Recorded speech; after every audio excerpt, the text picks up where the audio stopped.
all the time. And Oh yeah, that was the coolest thing about coming, because folks in Chicago know there was a joke about me having the light at the branch hall being on at night because I'm up there.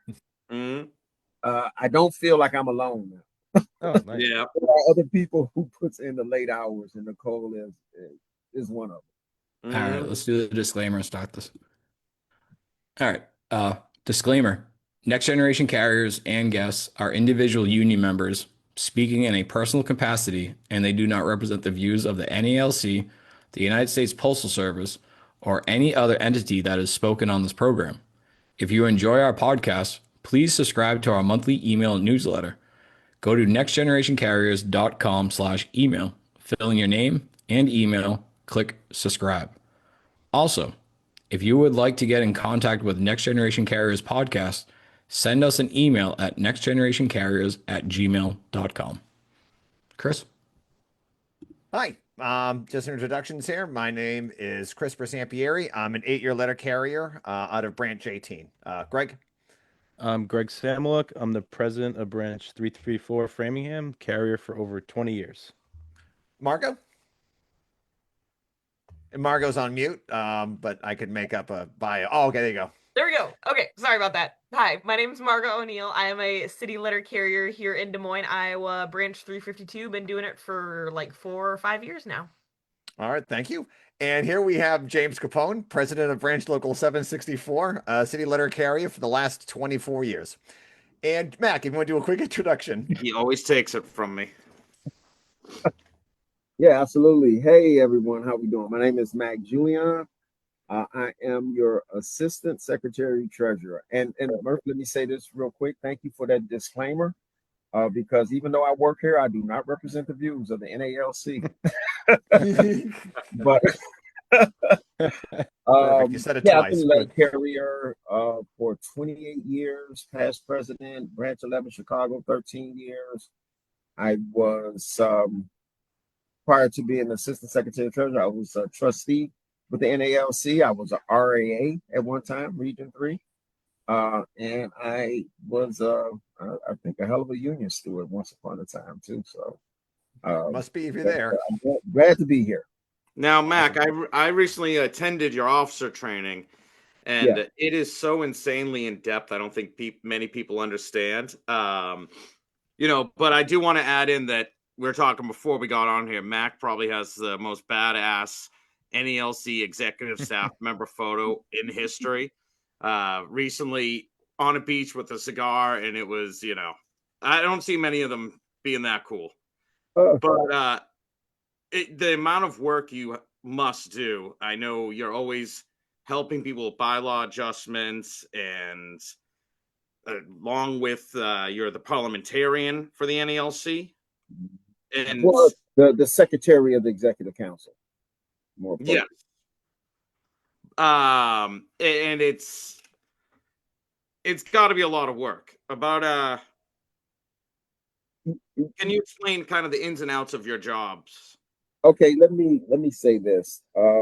If constitutionally, just like in the bylaws, the duties of each position is spelled out. And if you look at the duties of the assistant secretary treasurer, probably the shortest in there in terms of constitutional duties, that which is required of me. So, and the secretary treasurer, the secretary of the executive council is pretty much it, right? So all the other duties are duties that has been assigned to me. And it's a funny story. When I first came up here and being the assistant secretary treasurer, knowing the previous ones, Paul walked me through a lot of the duties that I had. I talked with Myra, who had the position at one time, and just knowing everything that encompassed in the position, I came in here ready to do a lot of work. And Brian, of course, wanted to, I didn't have all the duties that was historically put on the assistant secretary treasurer. And because I was looking at the description that you all put out there that came from the website, some of those duties are still mine, others are not. And I came here and I wanted all my duties, right? So I'm bothering Brian about this, and we went back and forth with it. And I came up there one day and I was like, hey, the assistant secretary treasurer did this and did that. He like, and Brian looked at me. He like, man, why do you want to do all this shit? And it's funny because I'm sitting there and I'm maintaining my position, but I'm thinking to myself, I'm actually arguing with this guy about doing more work. I mean, what's wrong with me, right? Yeah. I still need to acclimate to everything here, but I was serious. I want to do all this work, but anyway, serving as the chair of the committee of laws is one of those duties that's assigned by the president. I am, or I do work with the human resources department. If anyone ever visit the building, I'm actually the officer overseeing the building theoretically. And if you ever been here or if you come here, I'm on the 7th floor. This is kind of like considered the financial floor because Nicole is up here as well, our secretary treasurer, membership department, accounts payable, HR. All of that is up here. So I work closely with HR. So I'm not actually in charge of the HR, but I do make sure a lot of the duties get done. They report to me, but they're actually, Brian is in charge of HR now. A member of the fiscal committee, signing off on a lot of the things that we do in terms of finances, the accounts payables, the checks, the bills. One of our staff members said to me today, "Hey, we pay bills on this floor." And the NALC have a lot of bills. When you consider not just the national office, but the regional offices as well, we take care of all of that and everyone's salary. And that happens on this floor. Officer in charge of approving, tracking, authorized wage reports.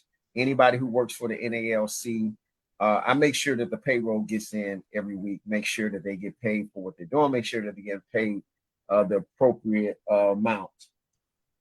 I've also become a member of the emergency response team. With Manny oversees that, our director of safety and health, Manny Peralta, who's amazing when it comes to issues of safety. I am like the co-lead. I'm the other officer on it. We have an amazing group that we work with. Michelle McQuality, Ed Morgan, Chris Henwood.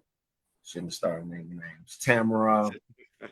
Don't want to leave out anyone, but collectively just do a great job in terms of this new program that's been implemented, and we've been in from the ground level, and the wonderful 30, 60 brothers and sisters from across the country who has volunteered and go out and meet our members on the workroom floor whenever there's issues out there. So making sure that they have everything that they need when they're out on assignment.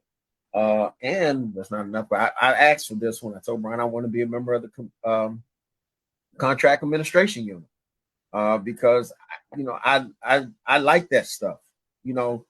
One of the bigger challenges of coming here and taking this position is it is more the administrative side of the NALC, which is stuff that needs to be done. I mean, literally, that makes us go, right?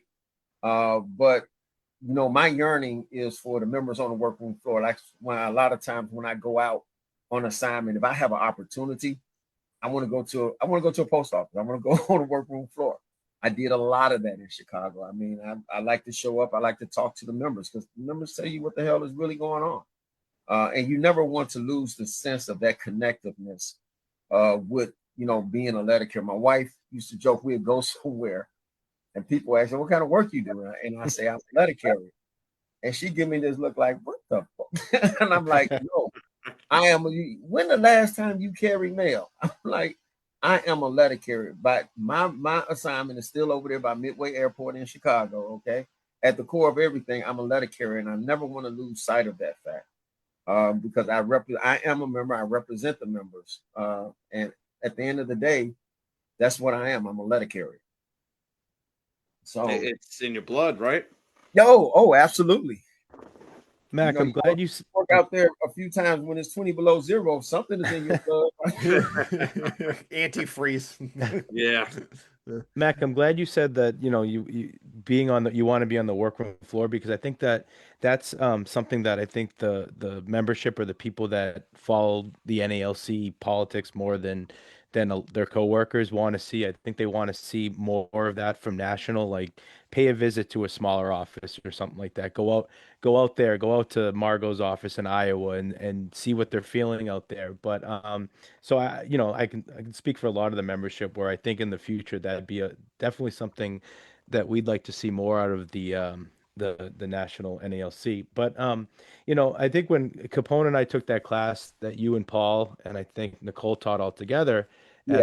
at the Boston training, and we were talking the whole time, and we were like the responsibility, the amount of money. And when Paul started talking about the real estate, and I'm like, this isn't a, like, when you think of a union, you think of like, oh, my little rinky-dink office in Framingham, and we got like a couple grand in the bank, or and then you look at the national union, and that's a lot of money that you and Nicole and everybody else down there are responsible for. Um, I guess, like, and you guys do such a good job about it, but like, how it must be hard to be so transparent about the money that the NALC has, and how does that affect like your day-to-day work with, like, saying we're taking care of your money, we're fiscally responsible with your money, is that a major thing that you have to deal with in terms of being like with your title? Yeah, it's funny that you mentioned that. I think because I had that mindset coming in from Branch 11 Chicago. So we're roughly about 5,000 members, right? And being a full-time officer, and one of the things that I talk with my officers about, I always convey to them, is particularly those who are working full-time for the members, that it's a hell of a responsibility that we have to the members. We know as letter carriers how hard that we work. So the very fact that a letter carrier is, literally out there doing their job, working through the extreme temperatures, going through the neighborhood, and they're paying their dues. And by doing that, in essence, what they're saying is, we're going to pay you to take care of all of that while we are out here carrying the mail. We got your back. We'll take care of your benefits. We'll take care of your pay. You just take care of us. And that's a hell of a responsibility. The transparency is what we should expect from our union. I mean, this is your money. One of the things that I told Debbie, this RA I was speaking with earlier, I was like, well, why don't you just have them call me? She like, give me your number. I'm like, it's your phone. It's the NALC phone. Yeah, give her the number. Give them the number. Call me anytime. If I answer, if I can't answer, I will. If I can't, I won't. But I know the members don't expect me to be on call 24/7, but if I have an opportunity to help a member, it is, the NALC pays for the telephone. Here's the number. Yeah, call me. I'll help you out. It's not a problem. Yeah, I mean, that's the But I thing. I think think transparency is something that the members should expect, and we shouldn't have a problem being transparent. Yeah, I mean, we've had such good luck with, you and Nicole, where like you reach out to Nicole with an email, and the response time is amazing. Capone and I had the same issue, and right around the training, and she responded so quickly, and it's like, oh, there's there's like 100,000. She could get like 100 emails a day, and it's nice to know that that they're on top of it. I know there's a big staff down there, but Let me tell you something about Nicole. You all don't know. Don't tell nobody. So Nicole and I was RAs at the same time. So this was like many moons ago. I'd become the president, and she comes up here to headquarters, secretary treasurer. And to come here, so I've known her for some years, respected her. But to see her work, and man, she's a beast. Nicole is a beast, man. She's the real deal. I appreciate the opportunity I've had to work with her, the things that I've learned from her. And just, like you said, yeah, she will respond. I'm like me, I have some emails from this week because I've been out the office. I'm going to respond to phone calls. I will respond to. But when she can, and I know some days she have the lapse where we have so much on our plate. In fact, when I was just before coming on, I was in her office. I like, we have nothing, and she's like, no, my desk is clear. She's like, I actually have some downtime, but we try to knock everything out that we can, and we definitely want to respond to the members when it's usually something that we can help with that's very simple. Now you're also the chair of the bylaw committee, and that training kind of blew my mind. And how it's you, Barner, and who is all the, there's 3 chairs, right? Okay, no, so I am the chair of the committee of laws, Committee and of Laws, yes. right, I'm the chair. Manny Peralta is the longest serving member on the committee of laws, and Jimmy Yates, our director of Mutual Benefit Association, who also happened to be one of my Leadership Academy classmates, class 2. We comprise the committee of laws. Traditionally, the assistant secretary treasurer has been the chair of the committee of laws, as is the case now. And one of the things I shared with you all is something that I found out in really deep diving into the Constitution, is that a lot of our members don't really, to the extent that we should. Now, maybe over the past couple of years, yeah, because there's been a lot of internal things going on within the NALC. But the Constitution is our playbook. It tells us everything, everything that this organization do is based on what's in the Constitution. The duties of the officers, the time and place of the convention, the things that I've spelled out in the class. And likewise, the branch bylaws should reflect the same things. There are things that are required to be in the branch bylaws. The Constitution actually spells out what should be in your bylaws, who's the officers you should have, what those duties are, what those, any restrictions. So I think is something that our members, that's one of the things I take pride in when I'm doing one of the trainings with Nicole and Paul, because it's the whole officers training is what it is, and a lot of the fiduciary responsibilities that officers have. We have elections every year, so there's always a new group of officers, and there's hearing these things for the first time. But when I'm out there teaching at the Leadership Academy, letting them know what it is that I do and going over the Constitution and bylaws, and I can see the look on people's face when like light bulbs go off, and like, really, that's why this is. Yeah, it's spelled out in our Constitution. It is the playbook for our organization. And as I mentioned, I think a lot of people really became aware of just how important those things are in the Constitution when, we had these charges. And literally, you had a council of union leaders, leaders for years, who we were like, what is the Constitution? What do we do next? Okay, get an investigator. Okay, what's this mean? We had, so I enjoy this part of it. I've come to learn so much more about the NALC and why we do what we do, and the importance of adhering to those provisions that are spelled out in the Constitution. What's one of the biggest errors you see in bylaw submissions? What's something people could look out for when they're doing the process?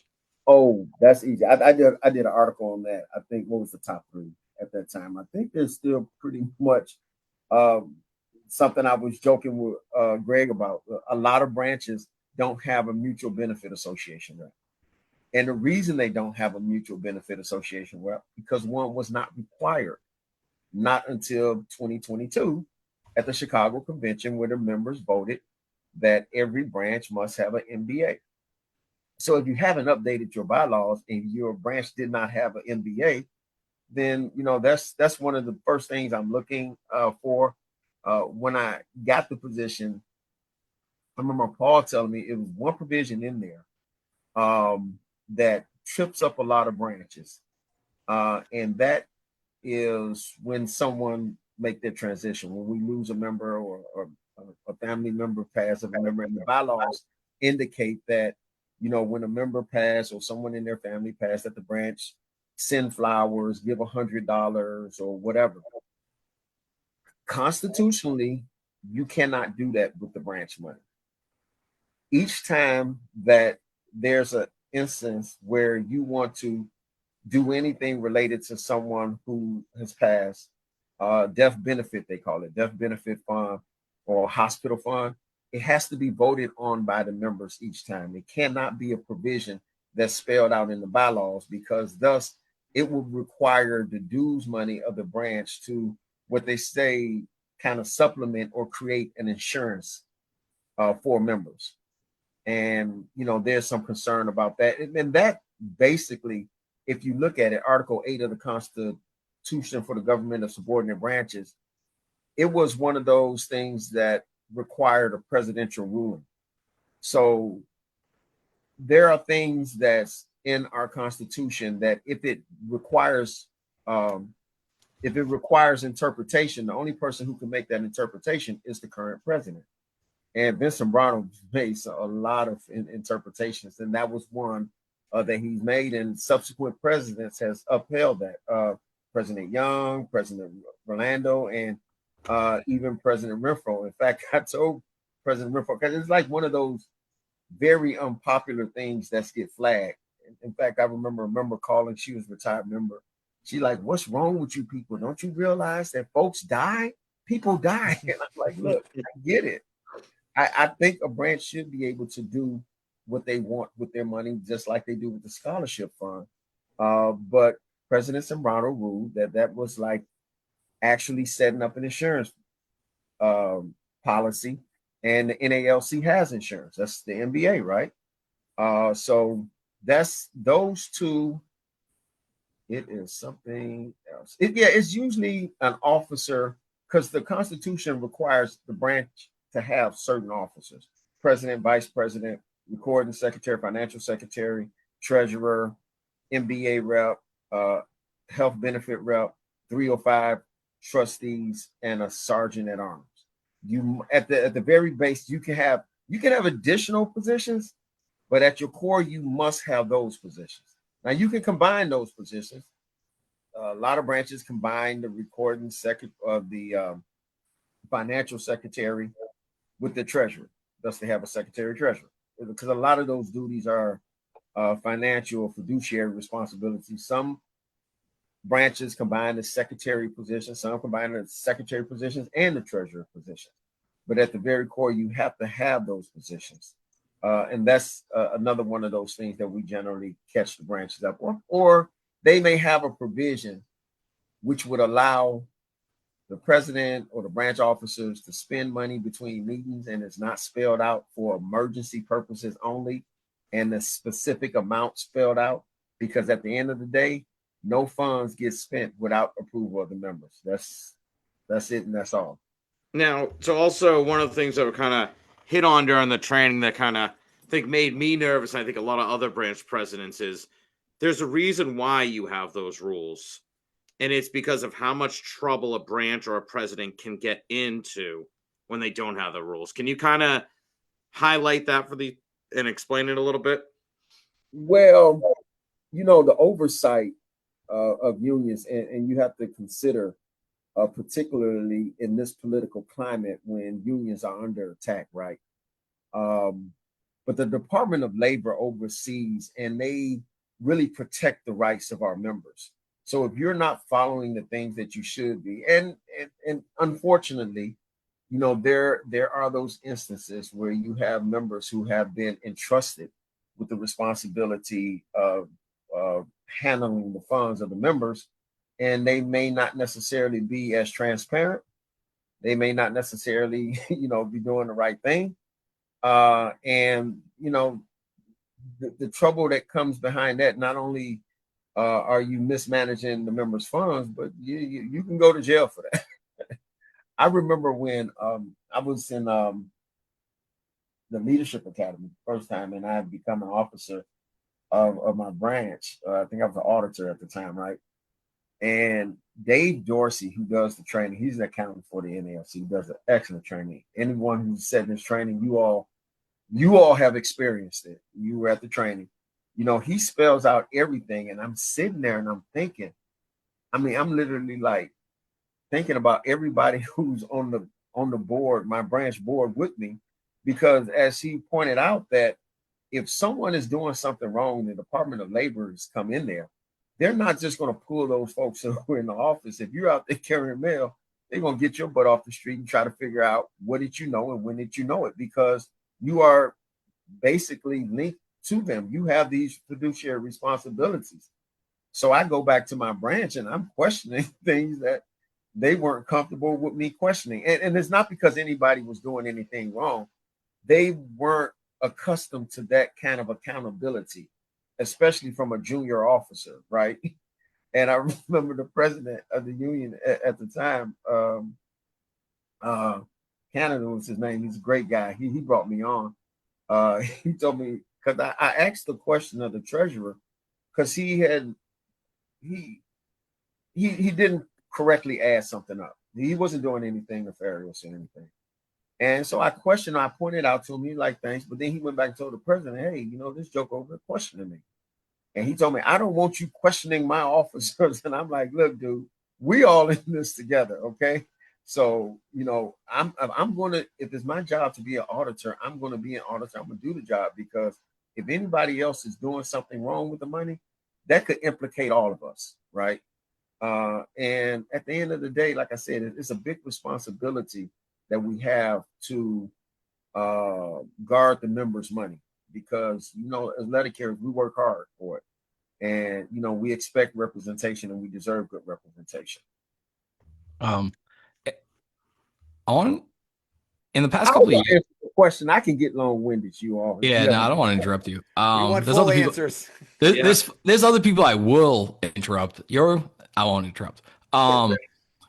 In the past couple of years, have you seen any increase in like bylaws that are like kind of like controversial? Like one of the biggest ones I've come across is stewards. Should they be appointed or elected? That's like a hot topic, right? Like there's either for or against it.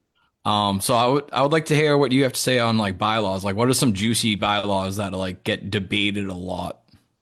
You know, there is, if you go to, okay, so the Constitution itself, the little green book, it has 5 constitutions in there, right?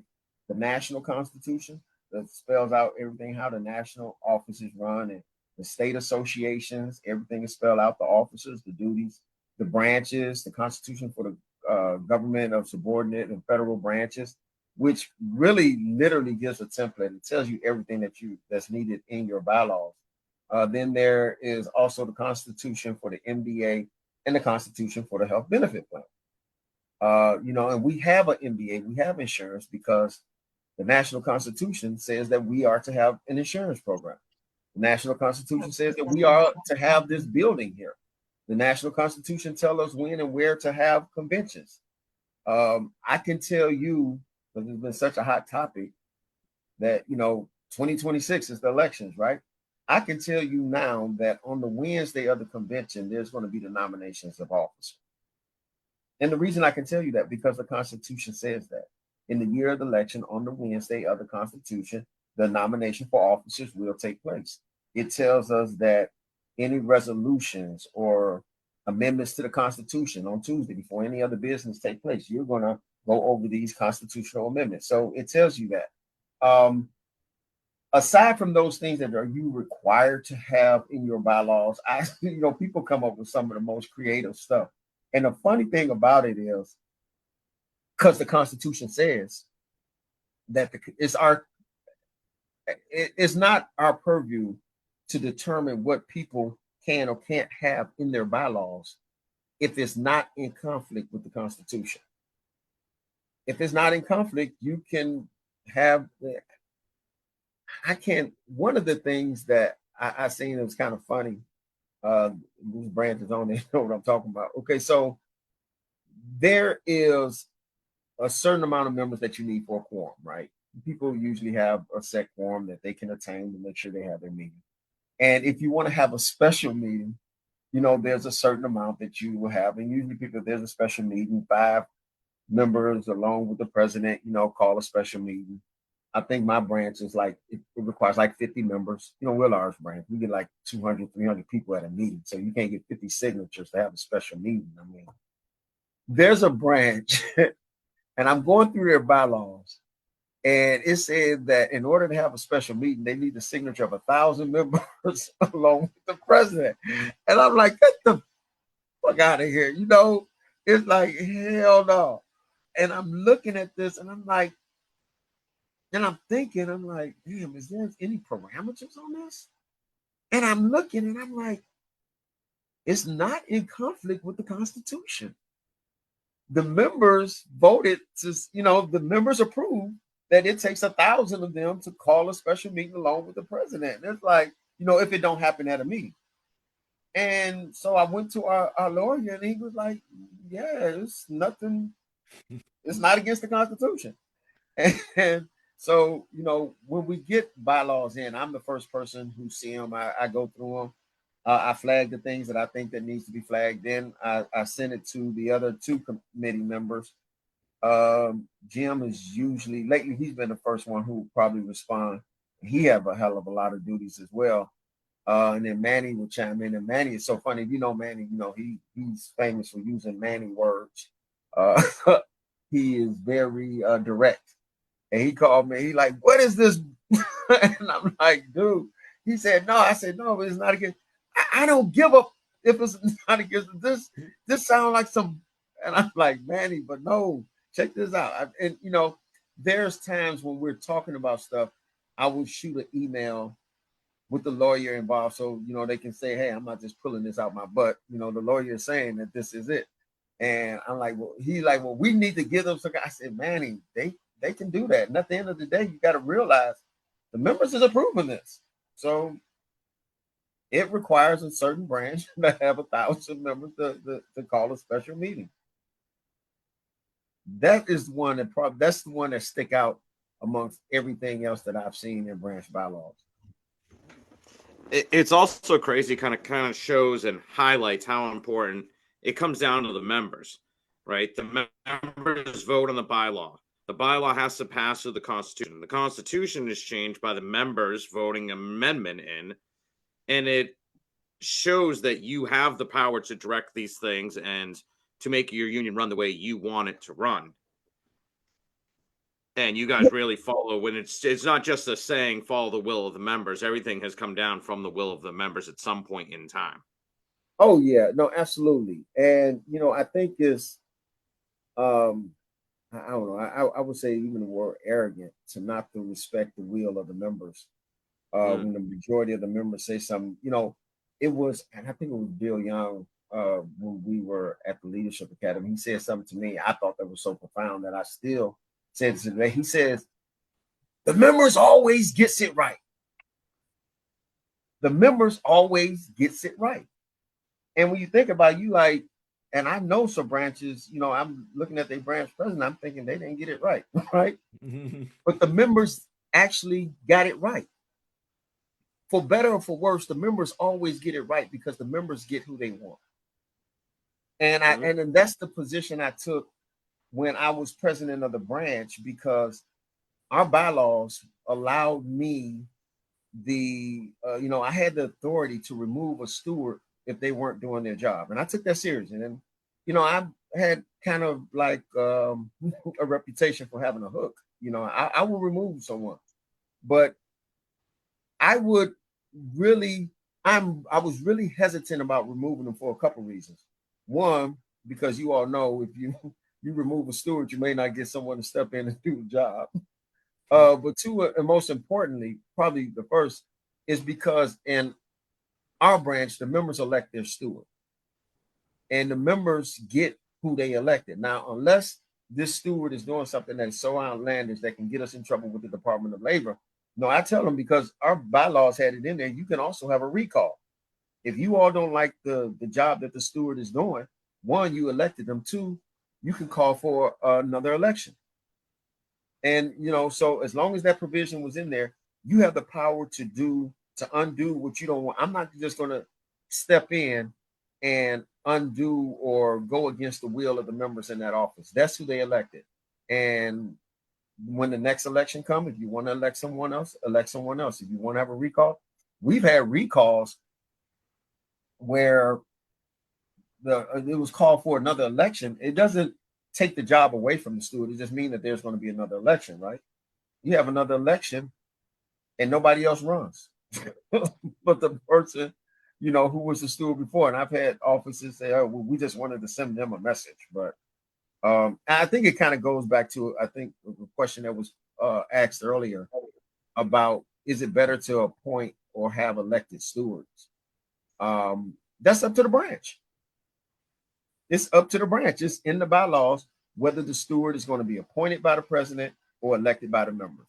Are they going to be elected by the members in that office, or are they going to be elected, depending on the size of a branch, of course? Are they going to be elected by the branch? If they're elected by the branch, they're considered an officer of the branch, along as being a steward, because they was elected by all of the members of the branch. But if they're elected by the members in that office, I think I always like to respect the will of the members. And the cool thing about it in our bylaws, if we had a reason to remove a steward, one of the first things we had to do, we had to go to the station and we had to explain to the members why this steward is being removed. That's required in the branch bylaws, along with the ability to remove that steward. It's not something that I took lightly. So speaking of like elections and voting, just to kind of tie this together, I've been speaking of elections. No, yeah, go not ahead. like not like people elections, but like on a more voting kind of. We're gonna switch things up here. I wanted to ask, like, as you know, as we all know here, contract negotiations are coming up. So what kind of things would you like to see prioritized in the 2026 contract? That's a good question. It's a good question, and I have several answers because we discussed that yesterday as a council. I can't tell you the particulars of what we discussed. Let me just say this, because I told Brian this too yesterday. Some of the things that he instituted in this round of negotiation, and at the behest of the members, he's gotten more people involved. Could have been beneficial the first time around, but he's doing it this time around, right? And as a council, we ran around and we talked about those things that we think are priorities. For me, and it was a sticking point for me with the last contract. It was a reason why I was against it. I was a no. I wasn't going around advocating for people to vote no. I didn't believe that. I believe that members had to make a decision based on their own reality, right? But the sticking point for me, and what I felt so offended by, is that our CCAs, our entry-level members were shortchanged. I mean, it was, okay, we may not receive what we want on this end, on the high end, which, relatively isn't bad, right? But to say that in my craft, the letter carrier craft, that is $20 an hour to start, I mean, come on, fuck out of here. And I don't even curse. That it really ticks me off because,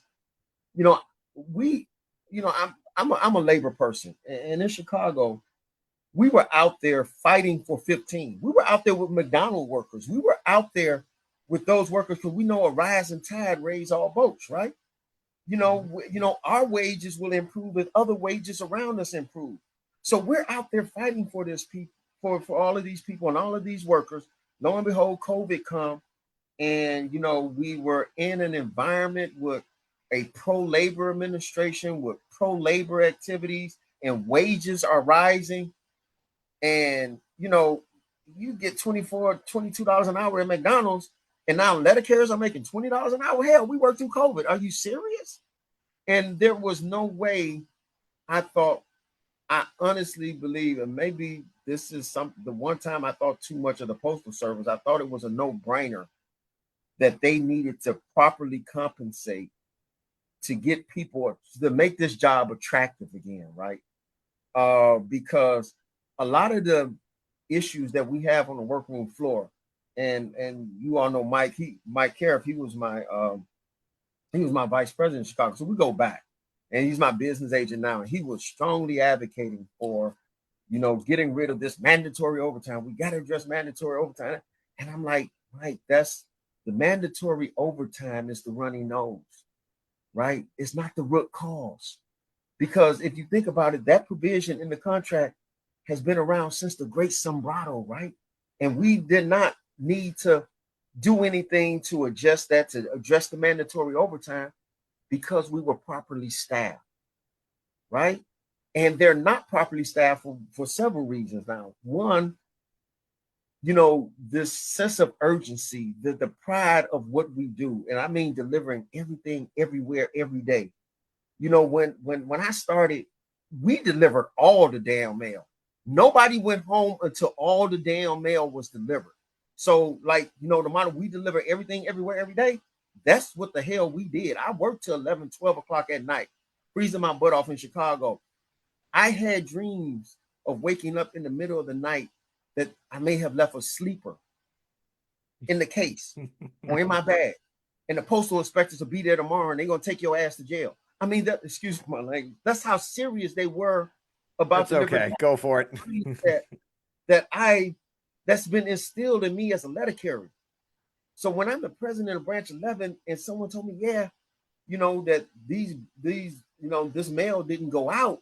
And I'm thinking, damn, what did the manager say to the manager? Oh, the manager, no, they said the mail wasn't going out. So this was like right pre-COVID. And then COVID just like really just knocked down the door in terms of the degradation of the service to me, because we became so comfortable with not delivering the mail. And it was based on, you know, partially because we didn't have enough letter carriers. And that was based off the fact that we're not paying letter carriers enough. The two scales is, I thought that this was a great opportunity to get rid of the two scales, to get the all career workforce. I didn't think we'd get all the way up to 30 coming from 20, but I thought at the very least we should have done no worse than $26 to $28 an hour, right? To make the job attractive, and it needed to be a career job. So I think our priority needs to be fixing that. But now here's the problem. I'm gonna keep it a buck. We missed out. We had a window of opportunity, and I think we missed it. We passed postal reform. The Postal Service had the money. They had not yet started crying broke, right? They didn't start crying broke until after our initial opportunity to go to arbitration, and we didn't, because we thought that we was going to work something out, and we didn't. Then they started talking about the losses. But at the end of the day, here's a reality. You can Google this. The Postal Service generates something like $78 billion of revenue every year. 78 billion. Would it be 78? You know, the company that's no longer relevant. The United States Postal Service generates $78 billion of revenue. It's the allocation of that revenue that we need to look at. We need to look at how you're actually spending these money, these SNDCs, or giving supervisor raises, or all this money that you're spending on these grievances because you're not complying with the contract. You're the one mismanaging the money. The money needs to be there for the workforce because we are a service-oriented business. That's all we do is provide service. It's in our freaking name, right? United States Postal Service. It's not rocket science. We deliver the damn mail. We get it from here to there. So we are an employee-intense organization, right? The employees need to be taken care of. But now, fast forward to where we are now, in this political environment, where we're trying to not only keep the doors of the post office open, but the attacks on our union can happen at any time, because this jackass that's right behind me at 1600 Pennsylvania can wake up and just keep your mind off the Epstein files by attacking us. And it's not unthinkable because I sit on the executive board of the Coalition of Black Trade Unionists with the president of AFGE. I seen firsthand up front what they're going through right here in DC. I fly enough that I see TSA had a union at the beginning of the year until they didn't have a union. And they didn't have a contract. Just like that. And if people think that that cannot happen to us, you're living in a fairy tale. This is the reality, because our saving grace. So last year, I'm the secretary. We had like 13 executive council meetings, right? Now, this was a convention year. Constitutionally, we're required to have 2 executive council meetings. We had like 12 because of a convention and, you know, this few charges, right? So those guys would be a little charge thing, right? Fast forward to this year, we've had, and we are scheduled to have some more, about 16 executive council meetings, and a flurry of them started in February, right after the rumor came out that we were going to be placed under the Department of Commerce. The threat was real. There was not anyone going around trying to scare people. Ooh, no, shit, the stuff was real. You know, I can see it. We can see the attacks that was happening against us. So this is the environment that we're going into negotiations in now. But don't get me wrong, letter carriers still deserve what we deserve. But we need to temper expectations in terms of what we may be able to achieve this time around. You know, we just have to be real about it.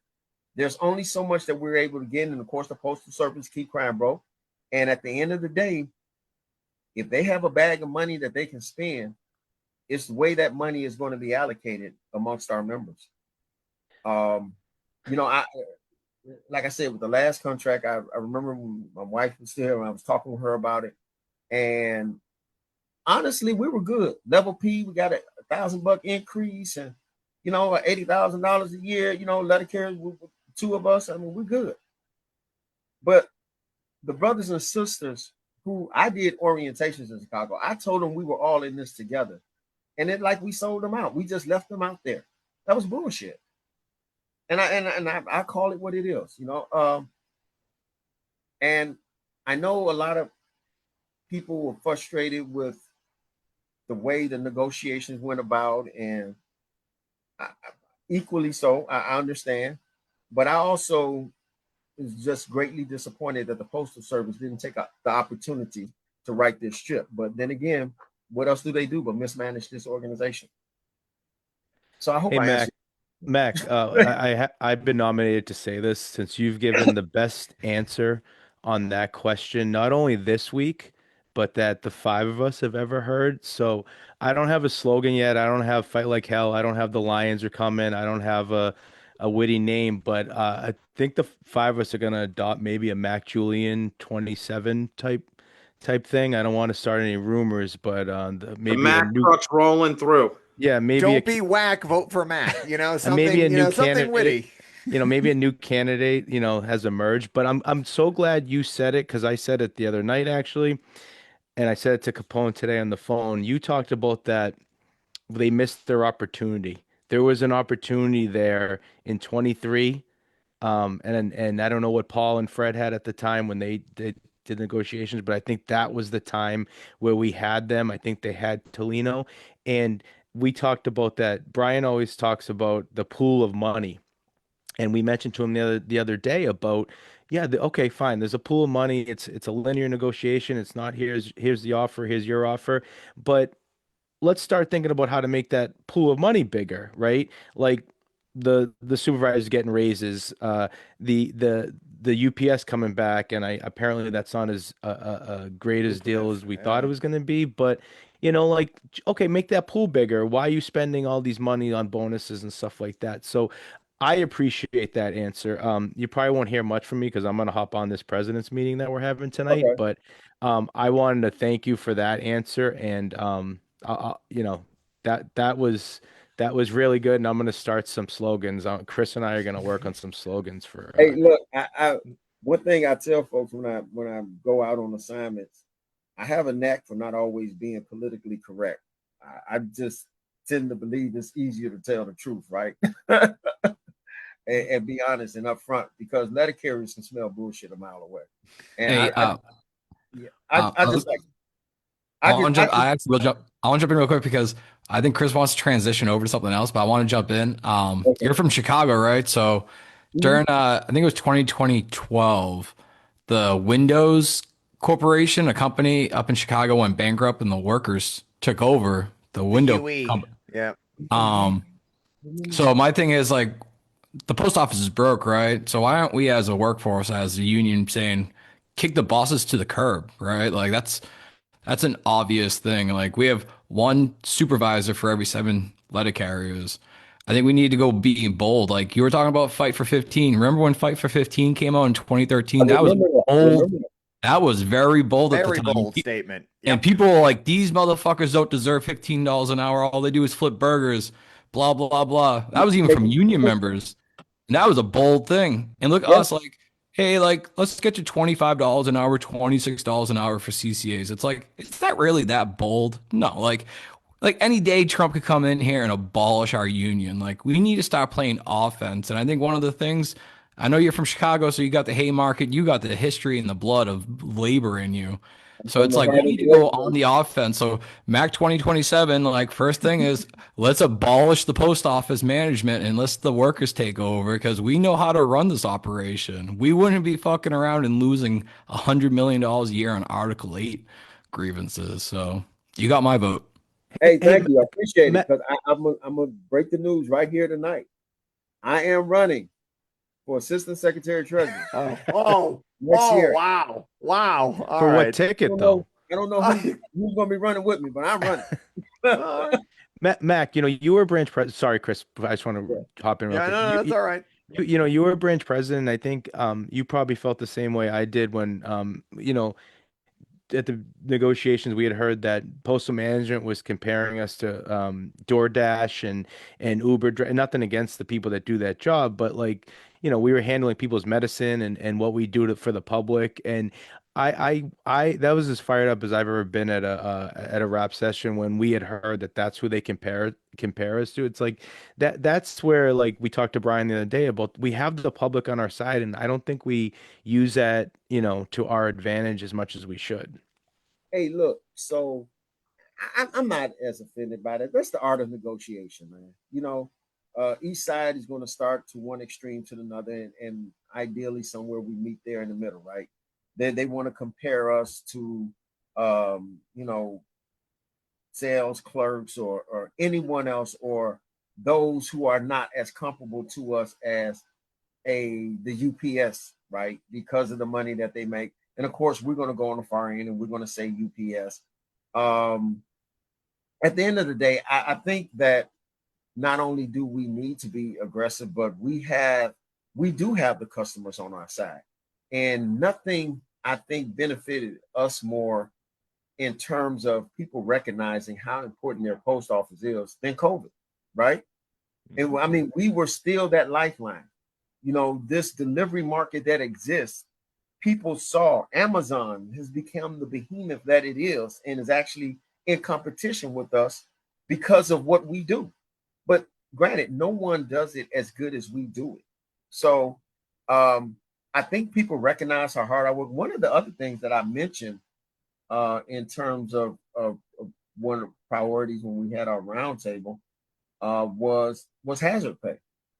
And not in a typical sense that some people may think of hazard pay, but I know that when we were working through COVID and other industries were getting hazard pay and other government workers was getting hazard pay, it dawned on me at that time, well, we're under a collective bargaining agreement. So the things that we're asking Congress to do for us, we need to take the opportunity when we're negotiating to try to achieve these things. So when you're talking about letter carriers having to work in some extreme temperatures, 110 degrees in the shade, see down in Arizona or Texas, where it's 100 degrees for a whole month, or in Chicago where we're working through the polar vortex.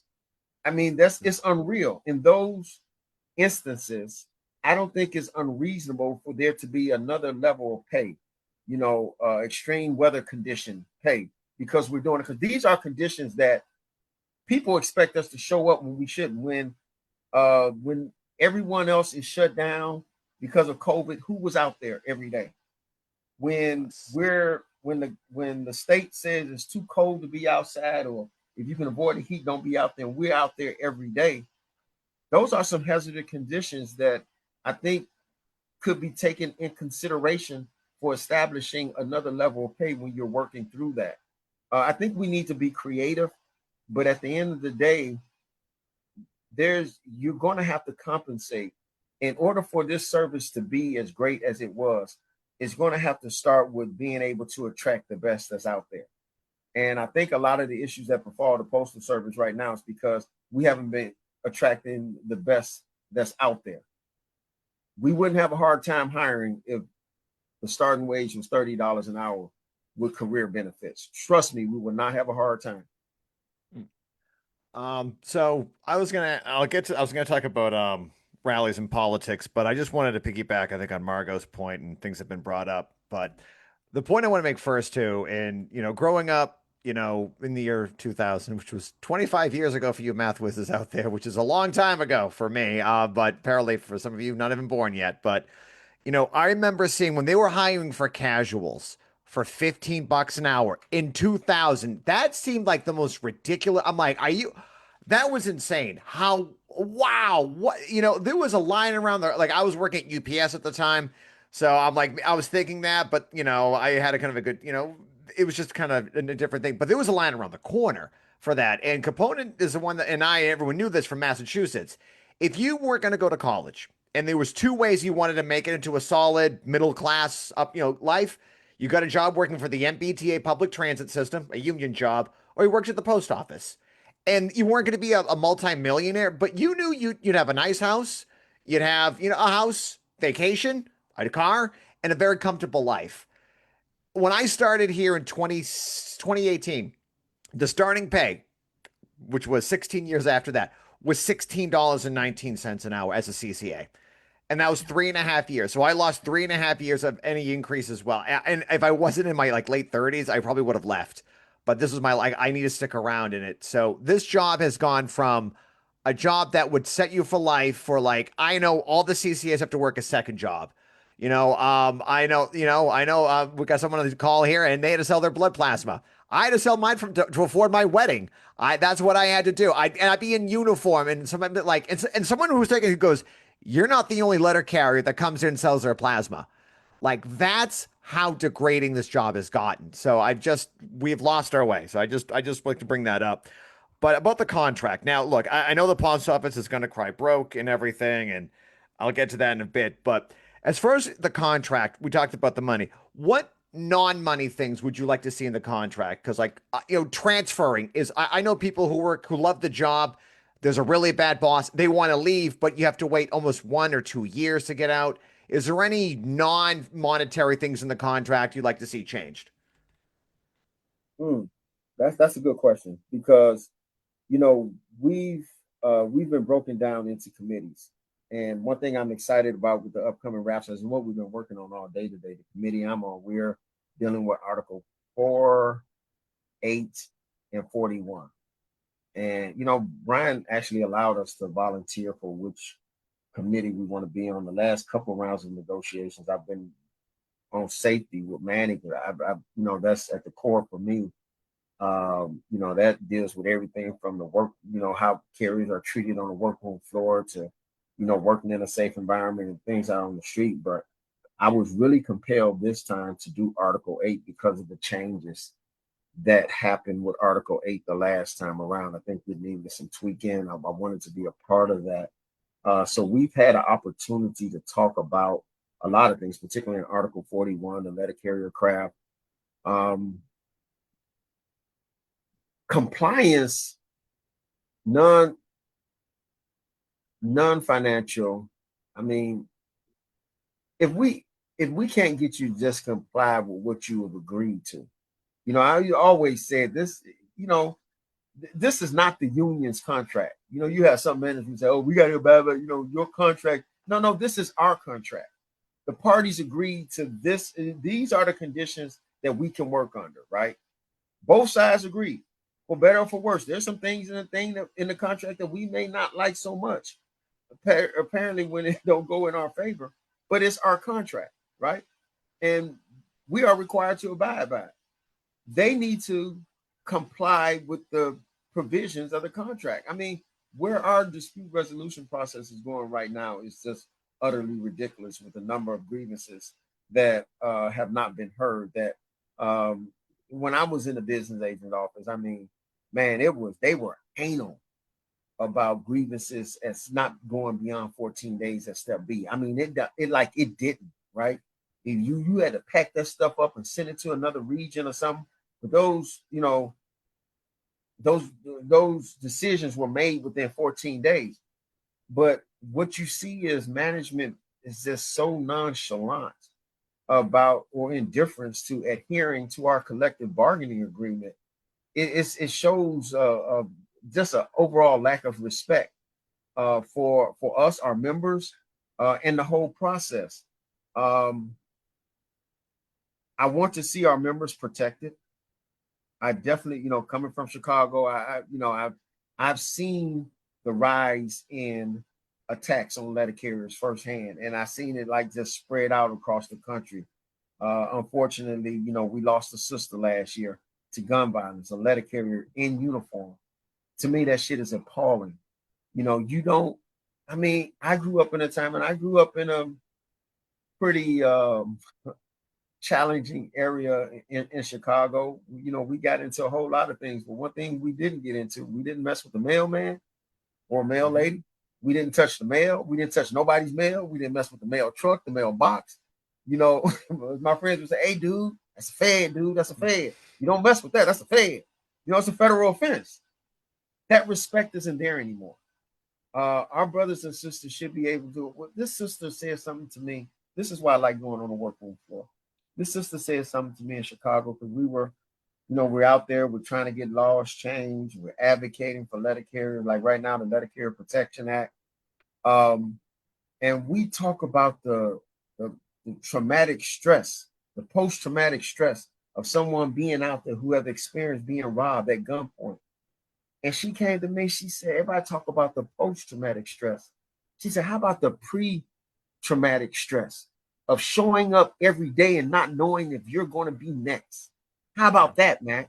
How about working in an office? And she literally worked in this office in Chicago, Otis Grant Collins, where Amazon pulled out of that area. They said, it's so dangerous over here. We're not sending our delivery drivers over there.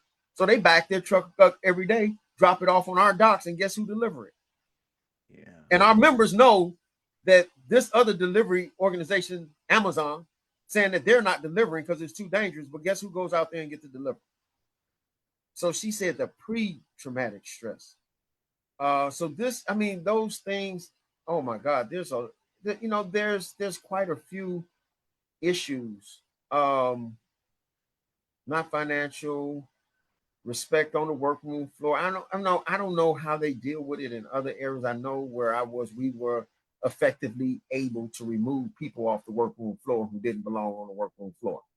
I reportedly at one time had a hit list. That's what this manager said to the arbitrator. Literally said that in arbitration. He got a hit list. He's coming after our people. And I'm sitting there like, what? And thinking like, you're damn right. More people who are coming after our people, who don't have the respect to treat our members with the dignity and the respect that we deserve. I mean, that's a loaded question. I almost think that any response that you get from a member won't be a wrong answer in terms of the things that we deal with. But, the safety of the letter carriers, compliance with our contract, I think those have to be two of them. And we've talked about a lot of things. I'm going to say for anyone who's going to the rap session, I think you're going to like it, because if you've been to any rap session in the past where, like, we have the opening reception, then the second day we have the training and we break down in the class. There's a lot of classes that we do at the convention.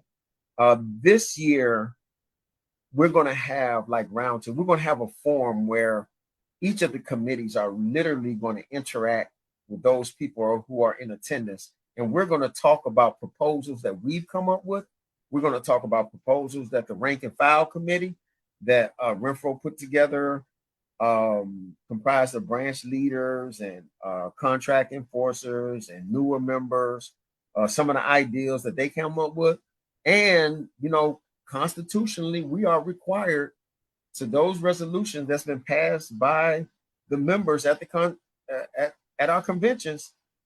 We have to in some form or fashion try to negotiate for these things as well. So we have hundreds of proposals, and so things that the members come up with and that we haven't talked about, or some of it is, in fact, we've had some pretty intense sessions with my group. I'm with business agent David Mudd from Region 6, City Delivery. I can't even think. I've talked to him so much. City Delivery, Chris Jackson, James Henry, Bruce Dickerson, Ron Osborne, and we've had some where we kind of like going back and forth on things that, whether this is still important, whether this is still relevant, and texting members. So I think that's going to be something really good about the rap session, that give members an opportunity to express what they think are important, and to make sure that we are, advocating for what the members want. Cool. All right. Hold on, Chris. Okay, go. Let me just jump in because it just popped in my head. I'm sorry, y'all, I can be long-winded. No, that's okay. great. We're all excited to jump in after I follow. All right, yep. So I was just in Europe for like 6 months last summer, and we traveled Romania, Serbia, and all Eastern Europe pretty much. And you see it across the countries, the electronic parcel lockers. And I was saying the other day, by the time this airs, it's going to probably be in a couple of weeks. But the other day we were talking to Renfro, and I was like, I don't see 30 years left. And as we look up north to the Canadian Postal Service, they kind of just lost their parcel business. It kind of just got outsourced. Mark Damenstein just did APWU live stream with the Postal Workers of Canada, the Postal Workers of Palestine, and Starbucks workers. And the union up north in Canada was talking about how they just lost parcels and then they lost their door delivery. And people like down here like, oh, don't worry, the post office is going to be around like this like forever. It's like, I think that era has kind of changed because technology has taken over. And when I went to Europe, there was electronic parcel lockers outside of every gas station, outside of every Aldi.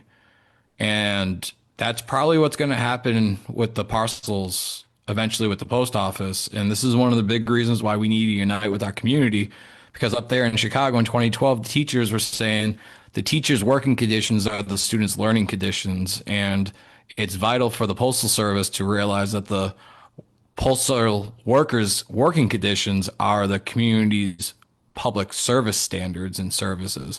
We got to link these struggles together because it's only a matter of years before you go to Aldi's or you get a text message that your parcel's been delivered to your local grocery store while you're there shopping. And those parcels is what we need to own. We need to own the parcel lockers, and also we need to own the parcels. So we need to go and unite. But yeah, you made me just think of that because people are not really worried about like the contract and stuff and like how the post office is broke, but like there's other avenues we need to go down. So yeah, I'll pass off to Chris. Thank you. Yeah, no, I do. No, I think that we need to be forward thinking. In fact, if you think back, it was 15, 18 years ago when, the market tanked, right? The economy tanked. And we did the mail delivery. The mail pieces just dropped precipitously. This was right after the Postal Enhancement Act 2006, right? And the reason the post office were mandated to make these $5.5 billion payments a year, because people don't remember the post office had that money at that time. We didn't like it. A lot of people don't even realize this. That Postal Enhancement Act of 2006 that we were fighting for so many years to get that overturned. You all know we was for it before we were against it, right? Yep. We were for the 2006 Postal Enhancement Act. We weren't for that provision that was tacked on that required the post office to pay the $5.5 billion a year. We didn't think it was a good thing, and we wanted to get removed. But we also knew, hey, right now the post office had the money. But then a couple of years later, guess what? The post office didn't have the money, right? And I bring all that up because people were talking at that time, is the post office still relevant, right? Technology and hey, we can go down to 5 days a week. And there were some people who were aggressively even talking about going down to 3 days a week, right? And the post office was also talking about implementing in all these cluster boxes, right? And the backlash on that cluster box thing, I remember, leading some rallies and having some discussions with the congressional offices, and they pushed back, oh, no, we're not going to do that. Some areas, it wouldn't make sense. Of course, we couldn't do that in Chicago, right? But you know what the post office has been quietly doing over the past 10 years? They've been adding these fucking cluster boxes, right? They're getting away, slowly getting away from door-to-door delivery. Suburban America is used to it, right? But when you start seeing it in the city, you all may not realize when we was in Chicago, because this is when I first started advocating for it. I wrote up a ordinance in Chicago to kind of ban this stuff, right? Because I mean, can you imagine? So where they build new developments, where they have new neighborhoods that they're bringing in, guess what the hell they sticking in the middle of the damn block in Chicago? Yeah, I'm down here. I'm down here in Florida. There's CBUs everywhere. CBUs Yes. is tractor trailers, and this is why like I don't think people can connect with this. It's Like, strip malls. I mean, you can walk around the damn lot and deliver the mail. there's like but you have a CBU that's like 800 units, and oh, That's dude, I show you a insane. picture one. and this is like what I'm saying to people like in the cities. Like you guys might have like Crock and Lou, but like the post office is going into your city councils and passing ordinances saying that any new development needs CBUs. So, Like so that's Chicago's a reality. labor city. That ain't gonna happen here. But what they've been quietly doing and telling developers that this is what they have to do, right?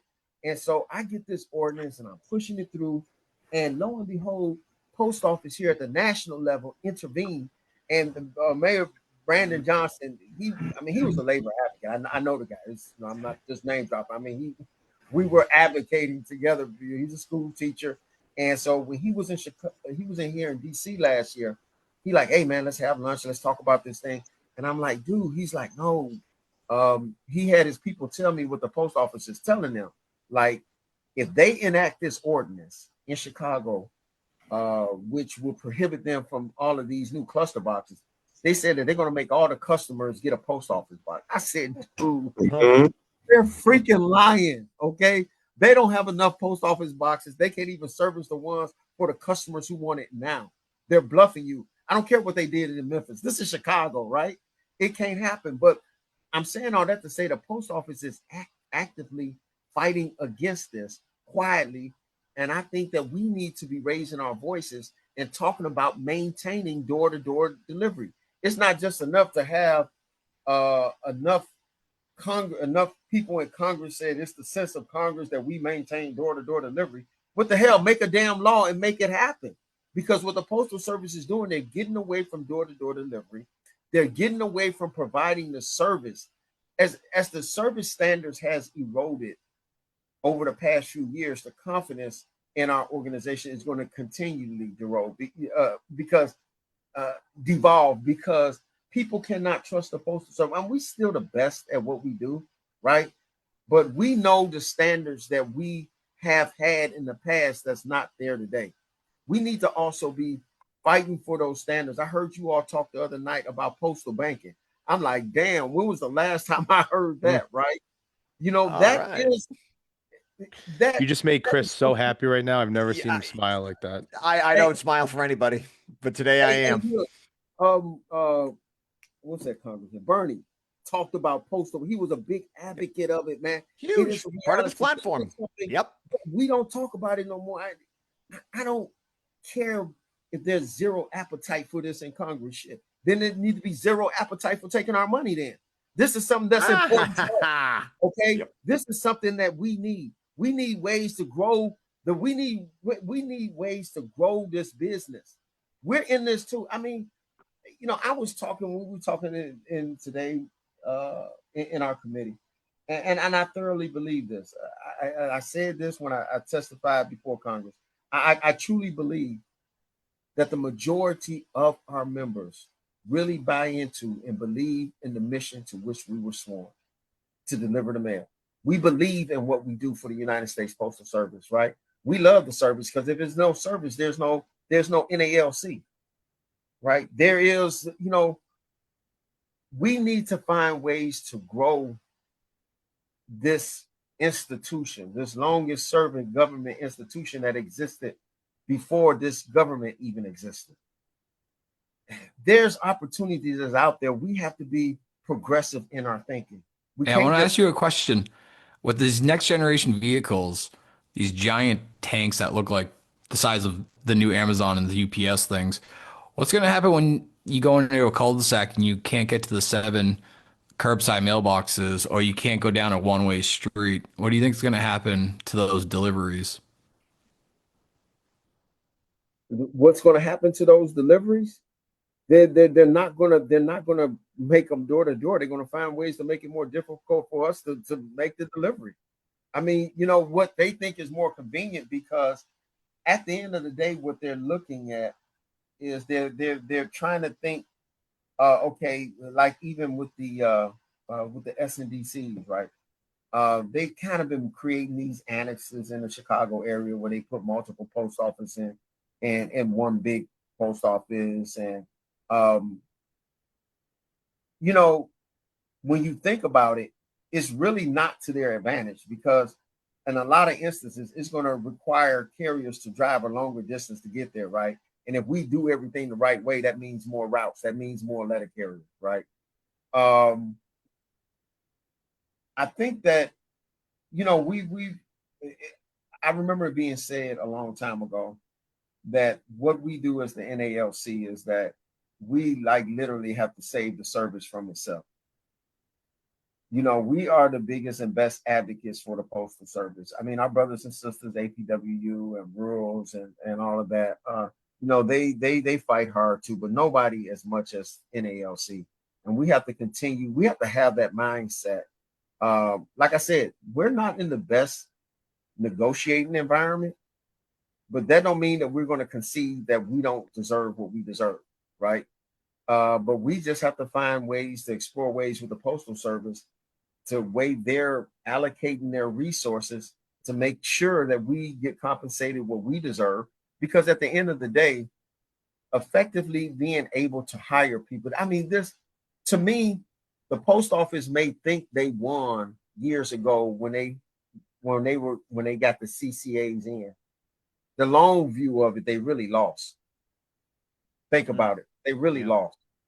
And I thought that they had a great opportunity during the last round of negotiations to get it back to what it was. And that means you have to make an investment in the workforce. That means that you have to pay people what they're worth, right? I mean, again, we don't have this problem. Look, when I started, if you didn't come to work, there was a line outside of people who will have your job. You know, they will put your butt up for removal. Today, management is running around kissing carriers' ass to come to work. And if they can get 3-4 days out of the week out of them, they feel like they're winning, because they know that there's not a line outside of people willing to come in and do the job. I think that's where we seen arrow keys have been around a long time. And I didn't think about this to this postal inspector. We was in a meeting in Chicago, and they were talking about how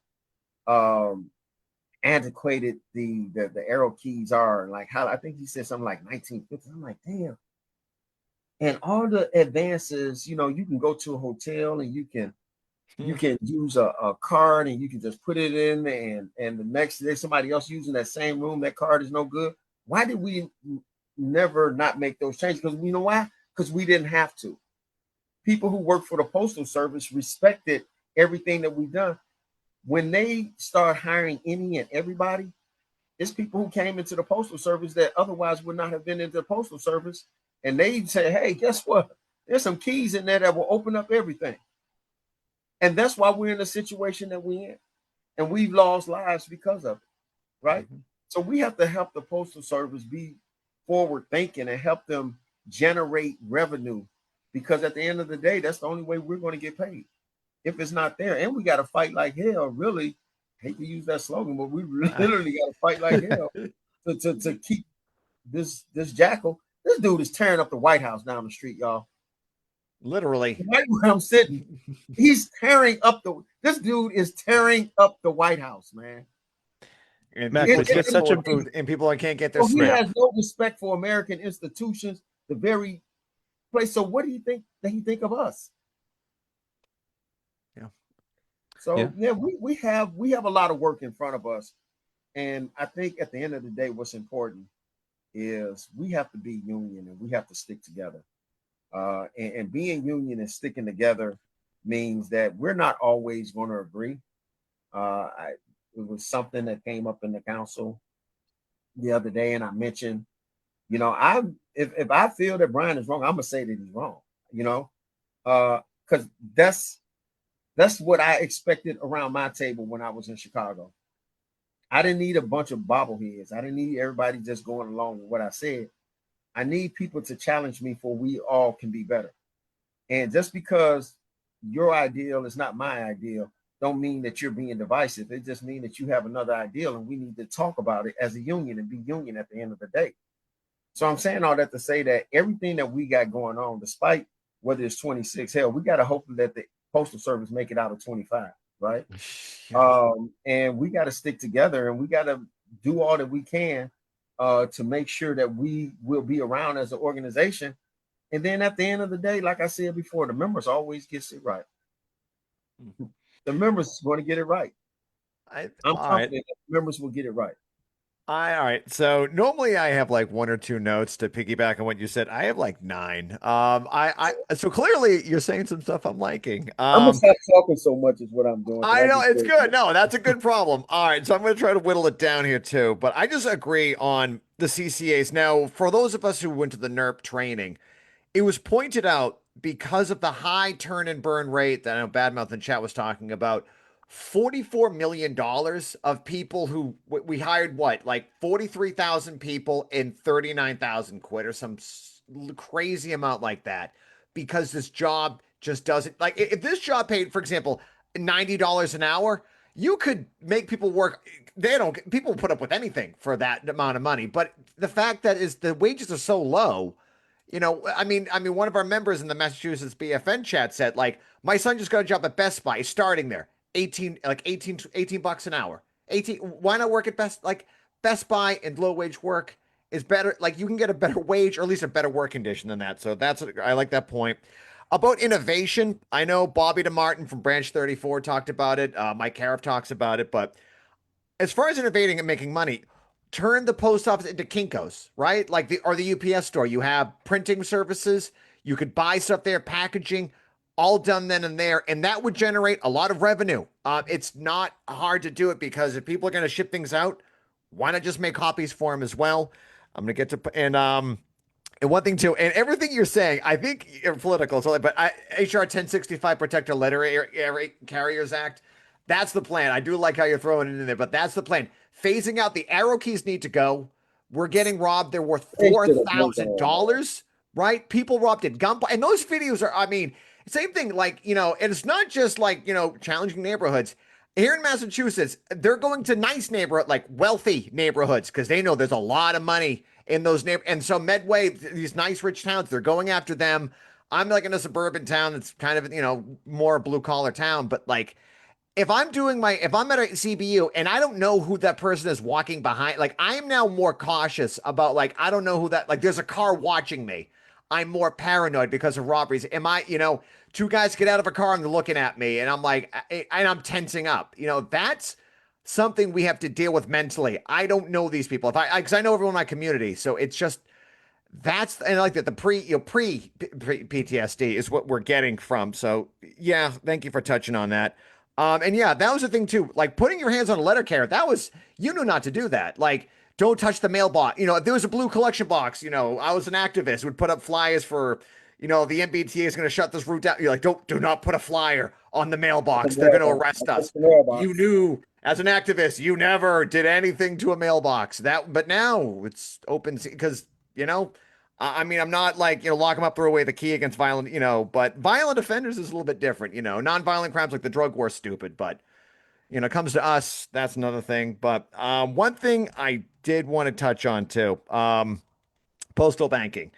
It was brought up. I'm not going to name the guest, but it was that, and I have Senator Kirsten Gillibrand. I put it up here, but if anyone would like to read it, I'm just going to read Senator, not Chris McIdley here saying it, but I'm just going to read this one sentence from her report. The Postal Banking Act, and she wrote this, back in 2020, September 17th, so 5 years ago, from her office. The Postal Banking Act would reestablish postal banking to provide financial security to millions of Americans in low-income and rural communities and create approximately $9 billion in revenue and strengthen the USPS.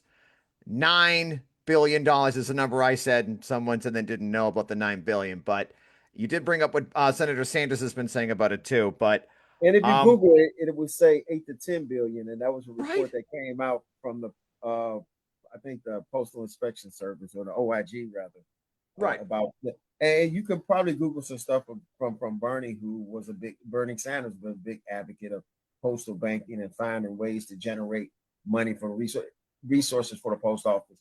I know a congressman in Chicago, he was a Congressman Davis, and he was like, there are those in Congress who believe the postal service is such a necessity that why and I like the fact that we're independent, right? I like the fact that this strike don't impact us, but he think that the postal service should be subsidized by the government for the service that we have. So that's not, that's not far-fetched. There are other things that we talked about in terms of generating revenue, money that's owed to the postal service, from the conversion from the post office department to the postal Spiegel service. report. Is it the Spiegel decision? Siegel study. Siegel. That was it. Yeah, Lord of the Rings reference. Damn it. Sorry. Yeah, it's I believe that it's old, but you never know the government to like give back any money. I mean, Mac, that was going to be, if they ever gave that money back, it was going to be, oh, they bailed out the post office, when it was, no, that was the money. That was our money. They just took it from us. Yeah, they took that money. Yeah, but I'm not saying that it can't happen. I'm not saying that it's a pipe dream. I'm just saying that we have to put our energies towards other things as well, and not all our eggs in that basket, where we've had president after president. I think President Obama, it didn't happen under him. It didn't happen. And we're talking about President Biden was like the most pro-labor president that we have. And it didn't happen. Low. It's not going to happen under Trump. And Trump would steal that money himself before he give it back. Yeah, it's in his pocket right now. Yeah.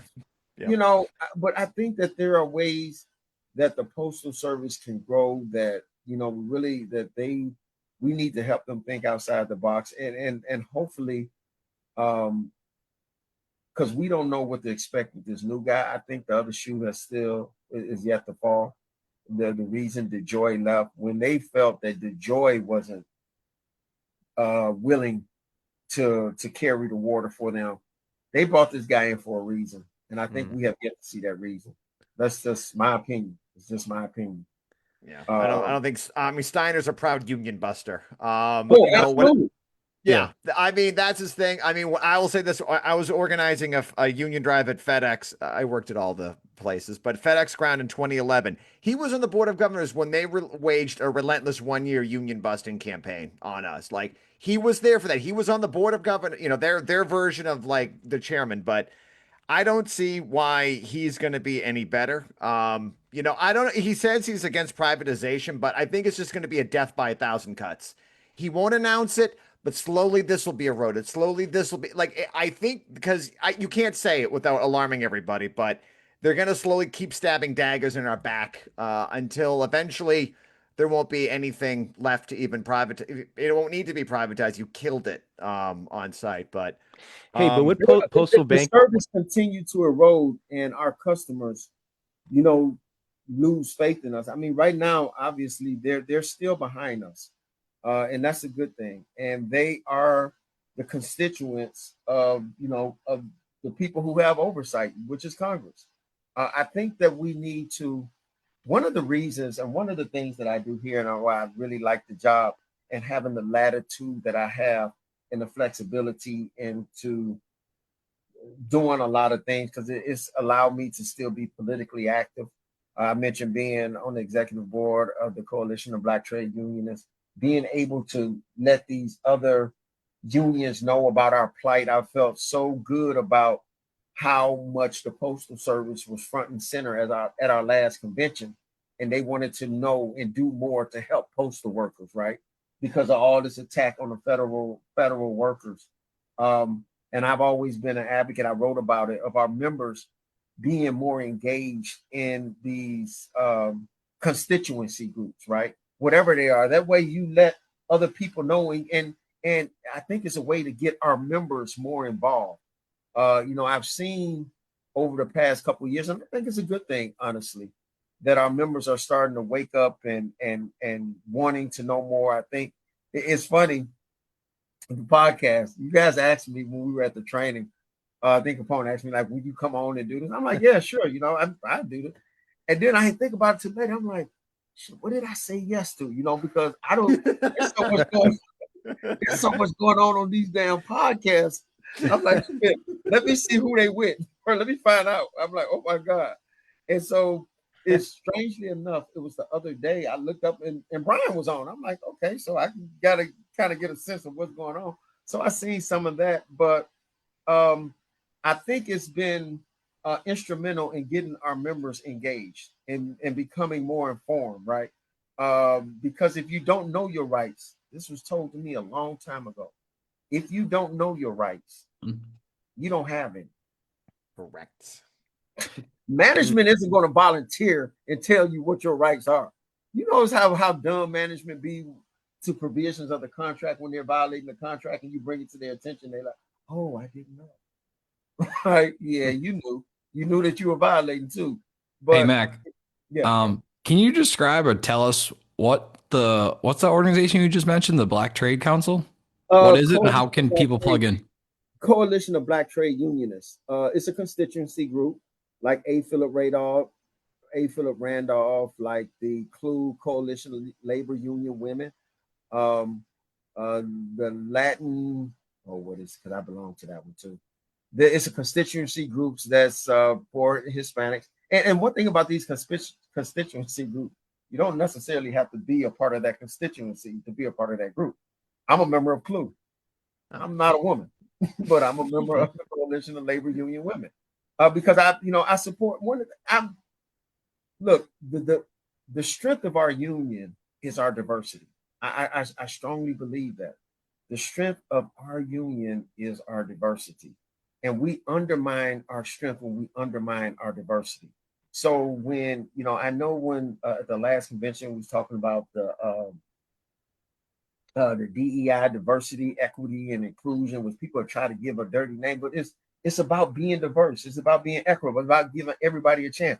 One of the things I did in Chicago, the makeup of the Chicago Union, like 80% Black. And I remember the past president telling me, he said, man, we can have all Black men on this, because of the makeup of this union. But I also knew that we were not tapping into some of our members who were as enthused and will be even more enthused if we got them involved. And I'm talking about the women, right? So I brought on more women at that time, and I didn't compromise the representation of our members when I was seeking to be diverse. I wouldn't get someone just because they were a woman or just because they were Hispanic or just because they were white, which was literally the challenge that I had in Chicago. But I wanted everyone to feel like they're a part of this union, that they had opportunities in our union. And that's not a bad thing. So that's how you get more people involved. I recently something came up about Mike being a racist. I'm like, dude, I work with him. He's not. Okay. I think something was said that was taken out of the context in which it was said. It was a subject about race. I'm not going to say that everything that was said was not accurate, but I believe it was taken out of context, and I don't believe it was intentionally taken out of context. It may have been shared out of context, right? But I don't think that's necessarily a bad conversation that we can have, because at the end of the day, we have to find ways to get unified, and we have to find ways to get our members involved, particularly our younger members, because the union, and you see it as different places. The union is just starting to look different, and we got to make sure that everybody feel like they want to be involved. You said something a moment ago. It had me laughing because it reminded me of when I was in Utah about letter carriers being robbed. So we have, talking points. And I was in Utah, and one of the talking points was about violence against letter carriers. And I'm like, I don't need to talk about that here, right? Because I'm in Utah, right? And so I was just kind of sharing with them some things that's happening across the country. It ain't happening here. And they were like, no, Carrie got robbed of arrow keys here. And I was like, what? In Utah? I mean, like, they're robbing people in Utah? Damn, this is a damn problem. It's like the most undiverse place that I've been to. Damn. Oh my God. So, but no, I mean, damn, I lost where I was going with that. That was so funny. All right, then pop quiz. Pop quiz. Yeah. Okay. Oh, The elections today, who you voting for? Renfro, Cariff, wow. or Henry? Oh boy. Henry. Is there somebody else running too? You. There's rumors. I mean, oh, besides, no, yep. You know what? I think I really haven't. Um, I would say this. I think it's not so much important how I vote. I think ultimately how the members vote, and I don't think that they will be wrong in making a selection. I've had the opportunity. Mike was my vice president. We coined a phrase here in Chicago, well, there in Chicago, and Are you just not answering because you're afraid of being removed of your duties? Read between the Are you lines. Jeez. are you afraid that you might be removed of your duties if you go against the grain? That duty's taken away already. I'm not worried about that. No, He's there at 10 o'clock at night. He's doing something right now. no. I think Mike is a hell of a fighter. I've come to know and respect even more the work of James, having worked here where I've known him for some years. But just like they say about him, he's the wolf. He's a man of integrity. He works hard.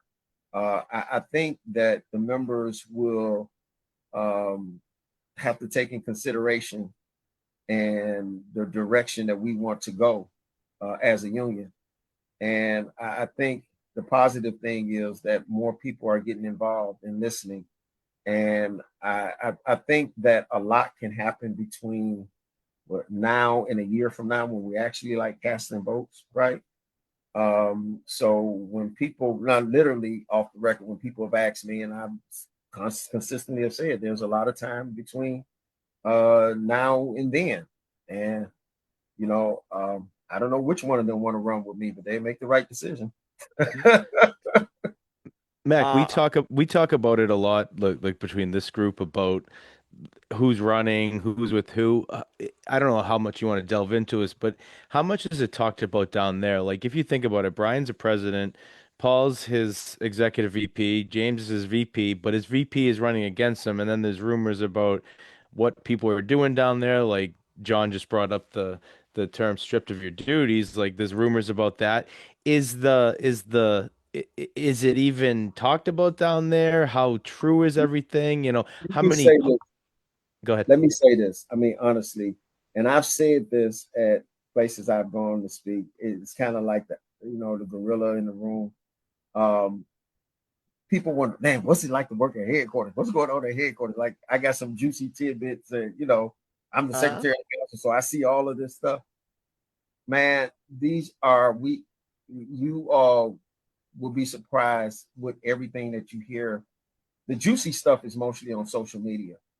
We come to work every day to do the work of the members. And I'm not saying it's not. I bullshit you not. There's nobody's bumping each other in the hall. Brian and James not bumping past each other in the hall. In fact, James is on the 6th floor down the contract. Manny, Chris, and Dan.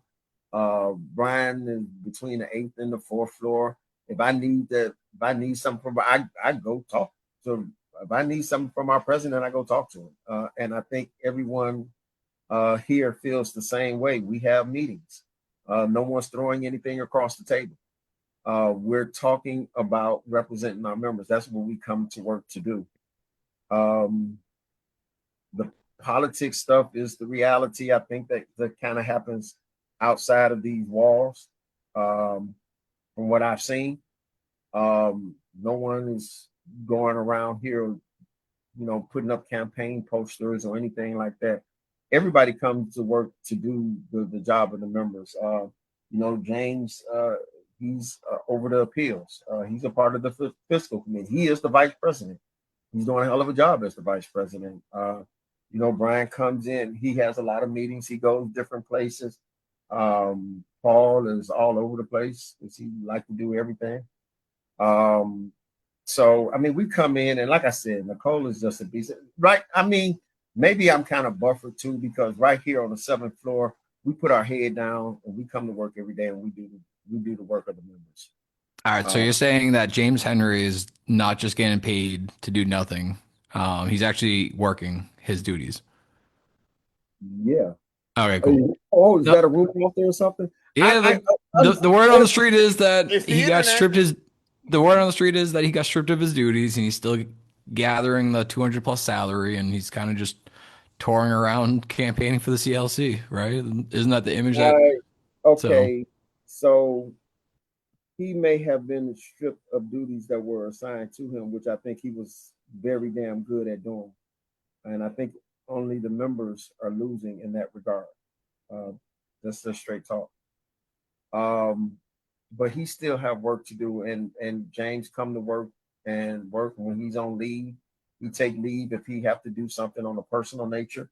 I get his signature when I need it, because we have to make sure financial things happen. There's only so many of us who can sign off.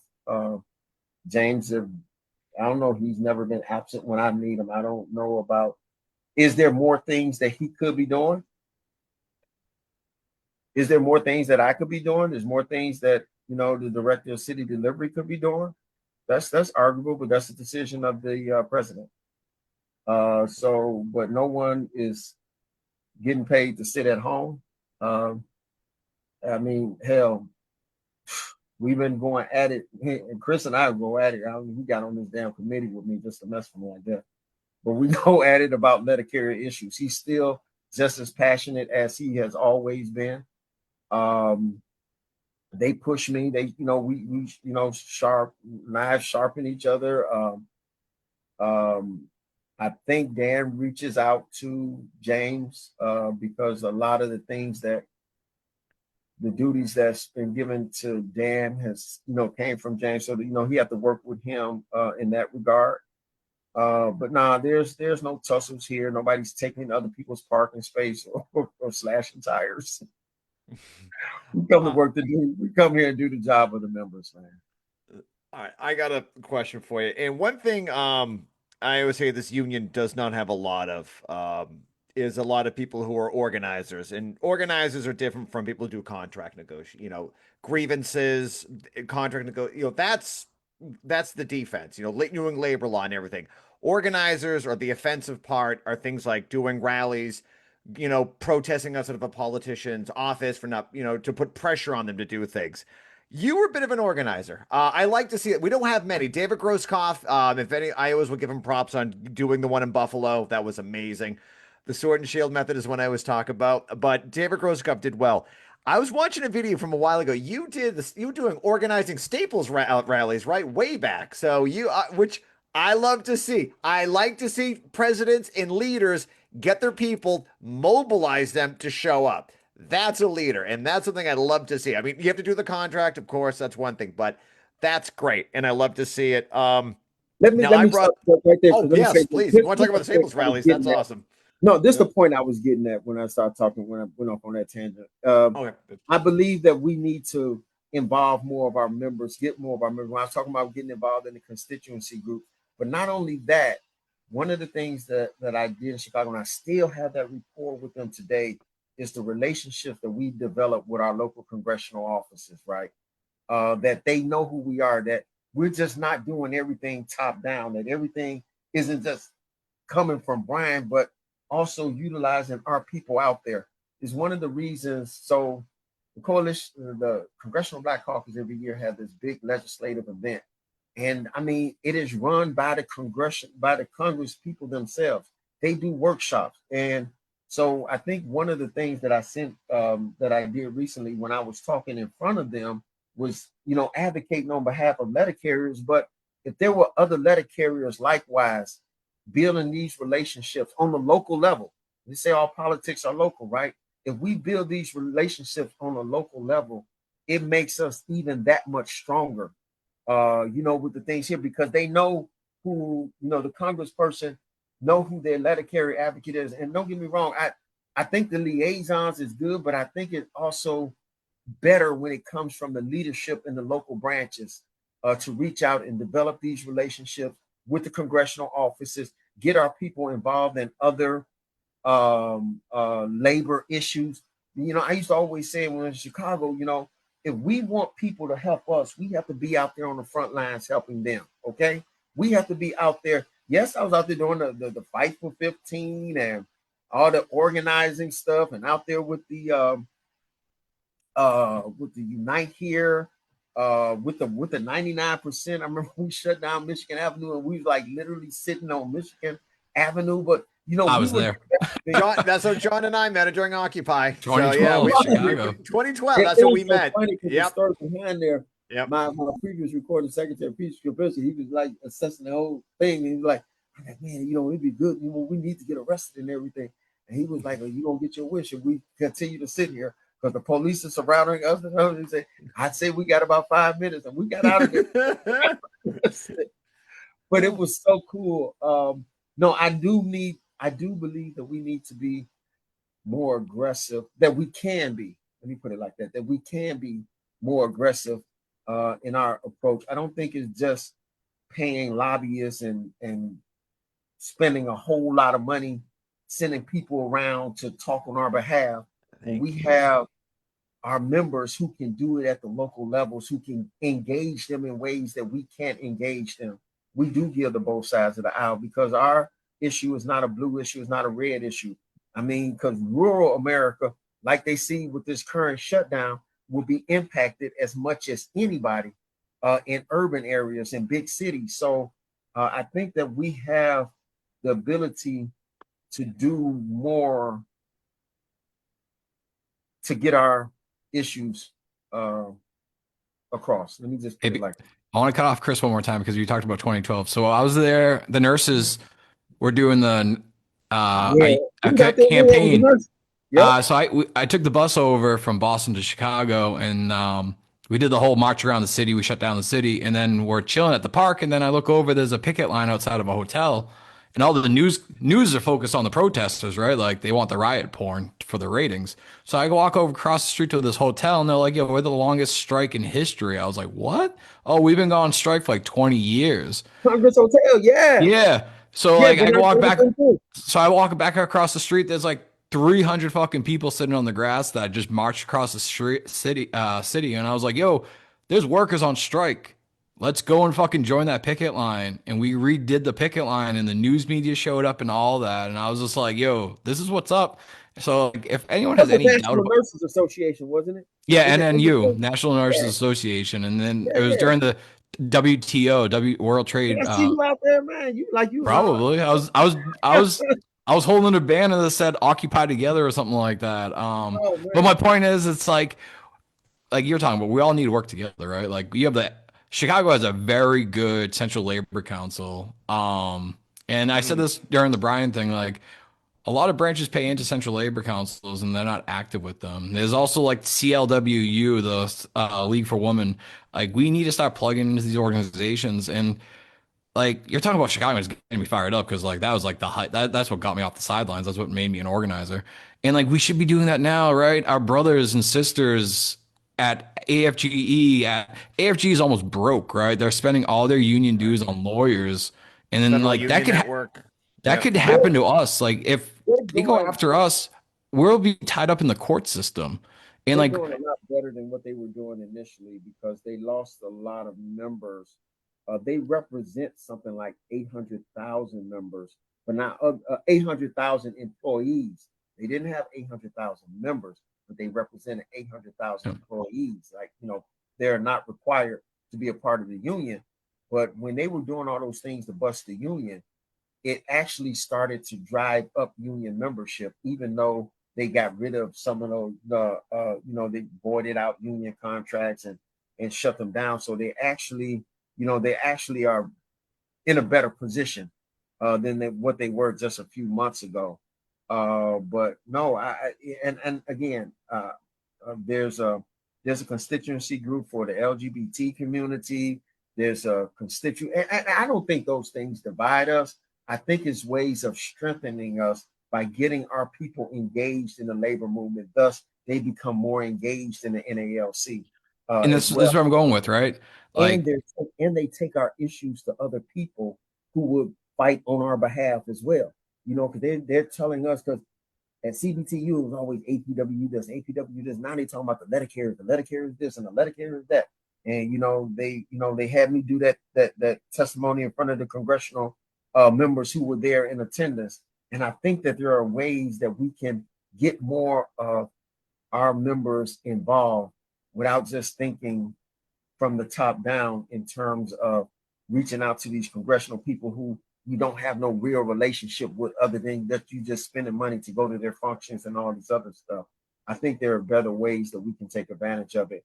And the things that I'm saying are my opinion and not a criticism of anything that's not being done or avenues that we're not taking. These are my opinions. That's where I'm gonna leave it. Question for you too. Speaking as an organizer, Stephanie just brought up a great point. I want to piggyback on it, but we don't have internal organizers. Internal organizers, every other union has it, and usually the roles of internal organizers are like, they might do like new hire like they might follow up with new hires. They might organize rallies. Their job is to get people involved to do things. If and like the LCPF, people think they give $5 a month and maybe send a letter to a congressman and we're done. That's all the political organizing versus, Jake Auchincloss. He's a representative in Massachusetts where I am. There's three legislative bills in HR 70, protector letter carriers, and the Retirement Act. He's only signed on to one reluctantly. Um, they should be organizing a protest. We've done petitioning. We tried it the right way, and we got no response. But there should be protests outside of his office. If you're not going to help us and support us, why are we giving you money? I mean, do you think we should start like organizing protests on politicians who do not support us? Not that we'll rallying outside of their offices, demanding they support, HR 1065.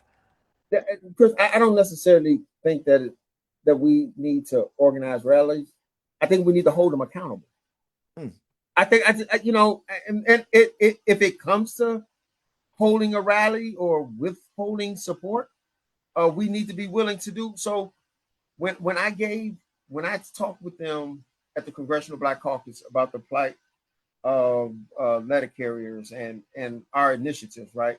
And I think I presented to them the Protect the Letter Carrier Act. I think I gave them like 3 bills, right? And the chair of the Congressional Black Caucus committed right then that she's going to get every member of the caucus on each of our bills. She said, we're going to support you.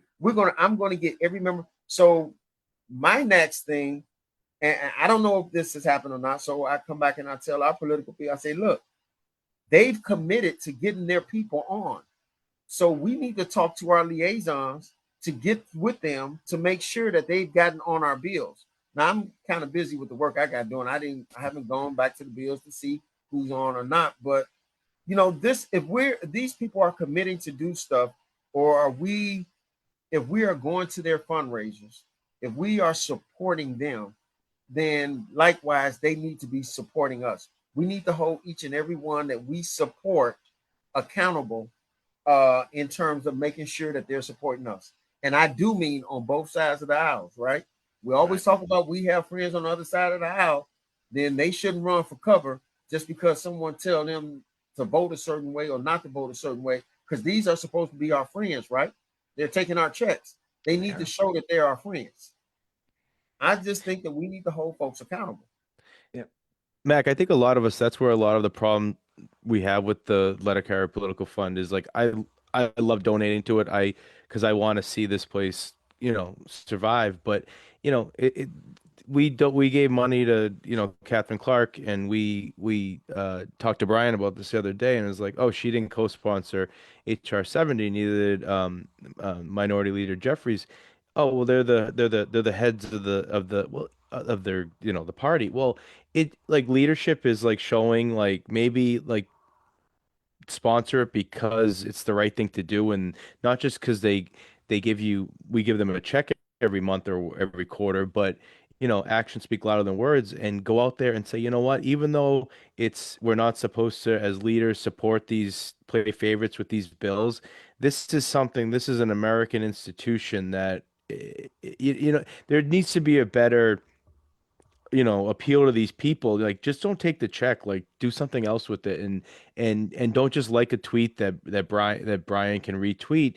It's like, do something more than just take the money and reluctantly co-sponsor a bill. I know they got a lot of other bills to deal with, but you know we're donating that money, and we don't just want it to go to, like, co-sponsoring a bill. We want to see more action with that money, I think. You know, I think that I've heard that enough, and I've kind of understand that angle, that the leaders, they're not going to get on a particular bill. Okay, there's only a few leaders. Okay, right?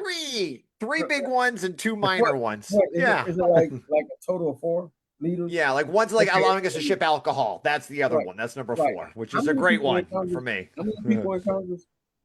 No, he said lead. Chris, he said leaders, like 2 majority and 2 in the minority. Right. The Right, majority. yeah. Right. The minority leaders. Okay. I'll buy that. Because Craig's district happens to be Representative Catherine Clark. That's why it's particular to him and his That local. they may not necessarily get on a bill, but how about the other? How many people? 500 something members of Congress there. 535. I mean, so they're not all leaders, and ours is an issue that transcend all of this political mess, or should. And I think we're giving. I don't know exactly who we're giving to, but I think that we need to do more to get people onto our bills. And I'm not saying that the members aren't doing enough. I think it's important that we give. I'm a big advocate of the Medicare Political Fund. I come from Chicago. I know how politics work. Okay. But at the same time, I think that we have to be, like I said, if we got more of our local leaders involved with their congressional offices and develop those kind of relationships and those rapport, I don't think I'm so unique that I, like the 9 congressional offices in Chicago, we had liaisons, but a lot of times when they had issues, they wanted to talk to me, the president. I think likewise they're doing that. I've my president now, Elise Foster. I've helped her develop some of these connections, because I believe these connections are important. I think that we need to be doing this stuff everywhere, and I don't think it's as costly as doing things some other ways. So speaking on that sort of train of thought about like organizing and more of the political kind of doing rallies sort of line of thought, we wanted to ask, so we're tentatively planning a rally in DC, tentatively on February 16th in DC, and pretty much everywhere else on February 20th. You're talking about we're doing? Yeah. Like for contract campaign rallies. Yeah, Brian talked about that, right? Yeah, he talked in theoretical terms, I would say, but we're looking. Well, sorry, Marcus, I'll cut you off. Go ahead. Go ahead. No. Oh, I would just say, so one thing we were thinking locally, because DC is going to be run for, it's the president. That's him. He's negotiating the contract. DC's him. But for what we were thinking on the ground, for us activists, and I know you're an activist, so we speak the same language of activism.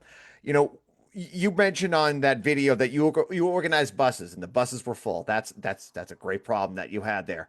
We need time to organize an effective rally. Every organizer knows that you can't organize a rally in 3 weeks. And Brian knew, like, the situation of, I'm not here to talk about the past 3 weeks is all we got. That wasn't enough. But in Boston, we put it together. We got the biggest turnout in the country because we're organizers. A lot of us were good. We need time to organize a contract rally here locally. And we're looking for just a date. That's all. And I know you, but like, we're thinking of Sunday, February 22nd. Sundays are good days, but that's enough time for us to really organize a date. But because we can do it in every city, mobilize buses, because you want to get everybody, the presidents need buy-in. And what I was trying to get from Brian was a date, because certain locals, they're more small C conservative. We don't do anything until the president tells us to do it. And that's it. So when we do rank and file, we did a rally on our own as BFN and we got, maybe 60, 80 people, and that's good. But that's it. So what we're trying to think is, what do you think about just doing two, because it can't be at the same time. DC, that's only the East Coast. You can't expect people from Arizona to make it to DC, but a 50, what do you think about a rally in every city, major city on a one day of action, say Sunday, February 22nd? What are your thoughts on that? I think those rallies uh, can be effective. I think on what we were able to do on such short notice the last time, you imagine if we, really got behind this and as you stated, give people time to organize, how much, impactful that can be. Um, I know that Brian has mentioned some possibilities of what we're going to do in February. He's not solidified a date. One thing I do understand and know, having been president, is that he have more information available to him in terms of making these decisions. Then we're looking at it at a certain level, and he got more information. So based off what they're trying to put together, and I think along with the council, because there's been conversations. I think we're going to come up with something that will best utilize the resources that we have. We should be able to do something more with the planning this time than what we did last time. Last time was almost kind of like knee jerk based off everything that was happening, right? Right. Even though that there was already talk about having a rally centered around the contract, then all of a sudden, we're rallying because we have to fight like hell to keep our jobs and keep the post office. It was more knee jerk. I think that this will be a more measured response. And I think including insight from the council and us talking about this collectively and coming up with something, that it should be better and more impactful than what we did previously.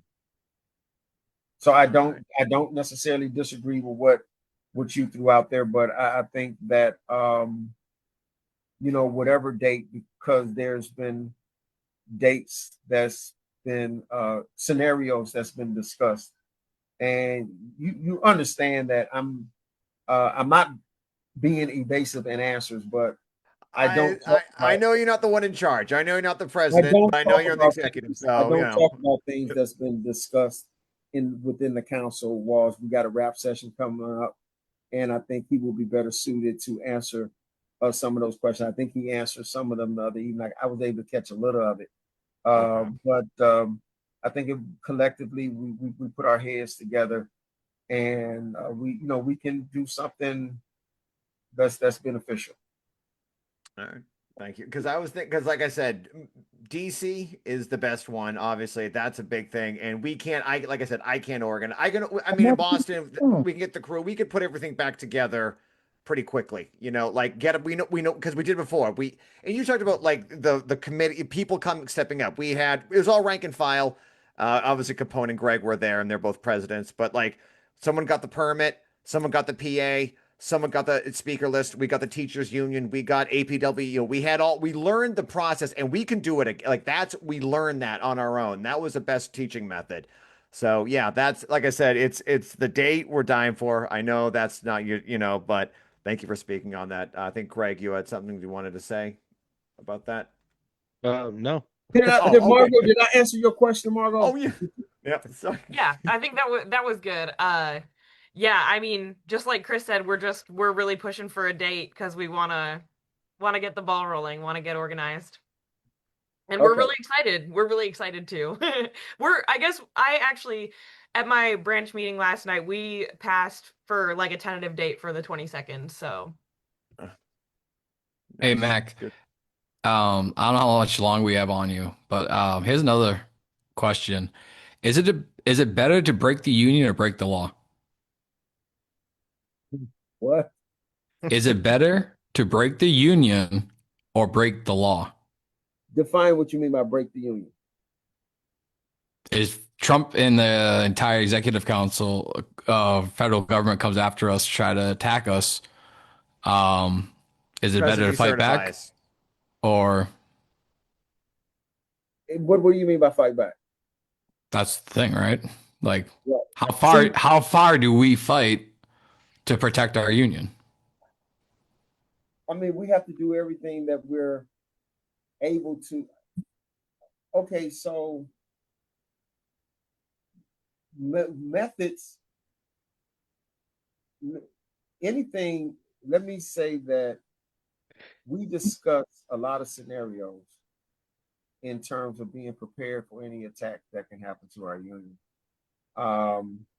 You know, we've seen unions being undermined by making it difficult for them to collect dues, right? That's the backbone of the organization. So, you know, it's something that we've already talked about and preparing to do in terms of finding an alternate method.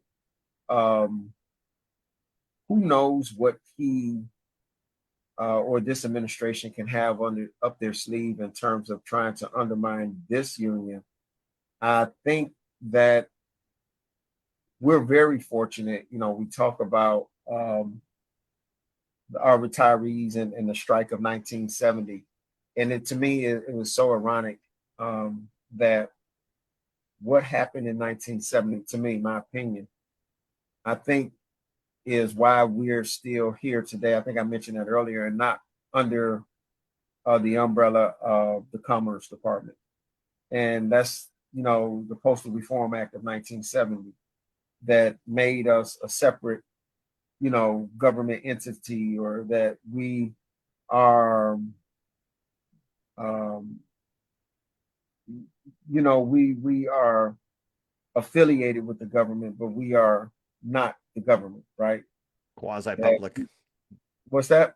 We're quasi-public is that, yeah, quasi. It's funny, I always say that's a word I've never even heard of before I started working, but being that quasi-government agency, is it better to break the law and break the union? I guess from their perspective, they'll do both. But what we have to do, and I think this union has put itself in a position to do, is do everything that we can to protect. I remember your union.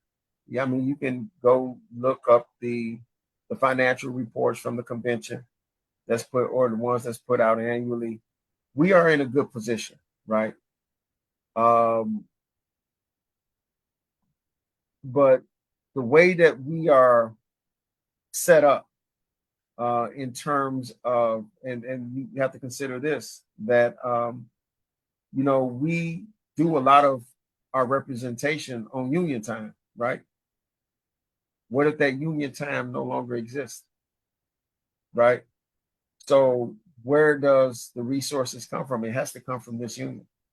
So that's why I was asking you to define what you mean, because there's several ways that you can consider breaking this union. Whether it's financially, whether it's undermining our ability to collect dues from our members, which is the bread and butter. Obviously, we have investors. I mean, the AFG, they had to like cut half their workforce, and they had more members than we had, right? Yeah. And it's a reality that we got to consider, because we have a professional staff literally that works here. The letter carriers run this, but we have a professional staff. We have accountants. We have people who come in professionally to do the job of this organization. So, you know, I don't want to say anything to kind of promote any kind of thought process in terms of that, oh, I've said it from the beginning, it can't happen to us or won't happen to us. I think we are in a good position, but also we've seen an administration that don't give a rat's ass about breaking the law, and will find ways, like with AFG, they do stuff that's illegal and know that it's illegal, but then you have to chase up behind it. So I mentioned earlier, TSA at the beginning of the year had a union, then they didn't have a union. They had a contract and they didn't have. have a contract, right? They had to go to court to fight to get all this stuff back. So right now, today, they have a union. They are represented by a union. They have a contract.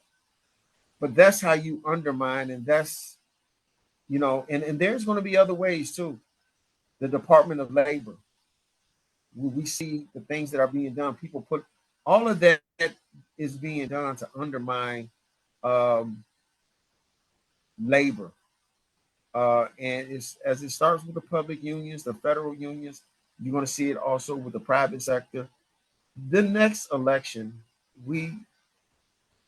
fortunately things went the way that it did this year, but it is so important that we take the House back next year.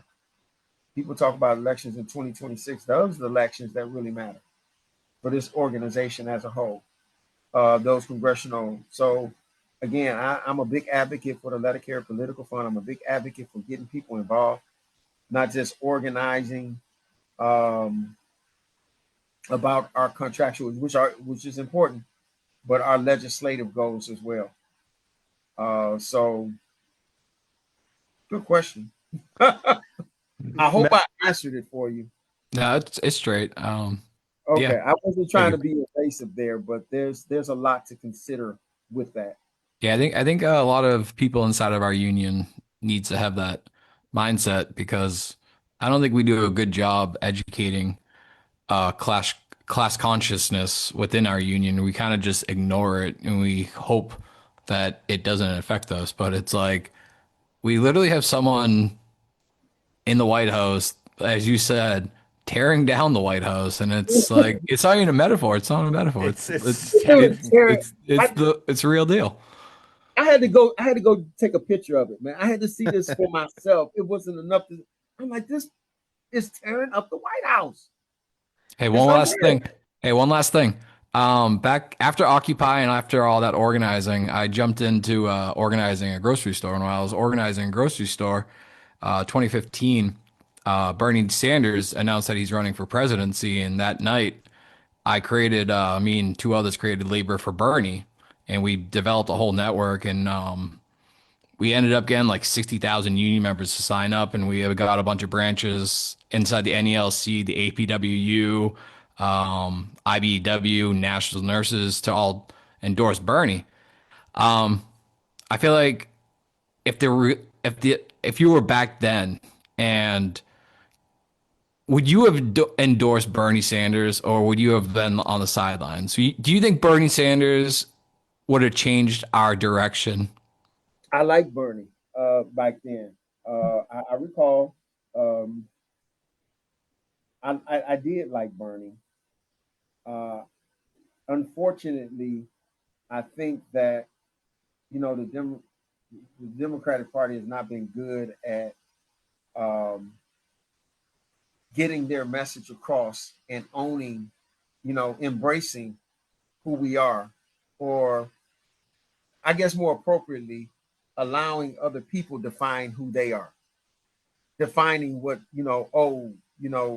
that like all this talk about Antifa, right? Oh, Antifa, anti-fascism. It's not a problem. I mean, are we for real? I think we did a lot of that in 1945. We were pretty Yeah, Antifa back then, right? I don't know. I thought that was a good time, right? Yeah. But they allow, the other side to make it a bad word, or and like I mentioned earlier with DEI. Oh, that's a DEI. It's like also with the word socialism. What's a socialism? People, equate that with being a communist or something. But we live in what they call a modified capitalism, which isn't as modified because the capitalists are really just capitalizing, right? But to think that the things that they want to tie into socialism is the safety net or the backbone of this country. Even in Social Security, when you think about it, it's not a government giveaway. People pay into Social Security, right? But when they are effectively able to portray, because I mean, when you hear the SNAP benefits and these people need to go to work, and the people that a large majority of people think are the beneficiaries of the SNAP aren't the people that look like me. So I mean, you see the lines in rural America, and the people, and it's unfortunate. It is very unfortunate, almost poetic justice, but it's very unfortunate that a lot of the people who supported him are the people who are hurting the most. Yeah. Right. I mean, like literally cut off their own nose to spite their face because they bought into a lie that it's the immigrants, that it's the gays, and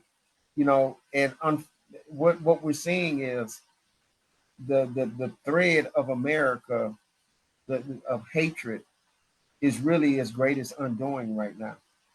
And me, I cannot. I I've been taught from a child not to hate and not to use the word hate. But man, look, mom, I hate bigotry. I hate I hate homophobia. I hate misogyny. I just, they're, what other people do in their bedroom is none of my damn business, right? I don't really Right. give a damn what you do or who you do it with. And unfortunately, that, and these immigrants are going to take your jobs, or they're not taking anybody's jobs. These are jobs that nobody else are going to do, and we're about to find this shit out the hard way, because the other shoe really haven't fallen until these crops are due, and there's nobody out there in the fields to get these crops, and the grocery prices go up because our hate, and we're allowing all of this was manifesting, and it's impacting everybody. We in the Chicago area, we had a letter carrier uh, attacked by an ICE agent, right?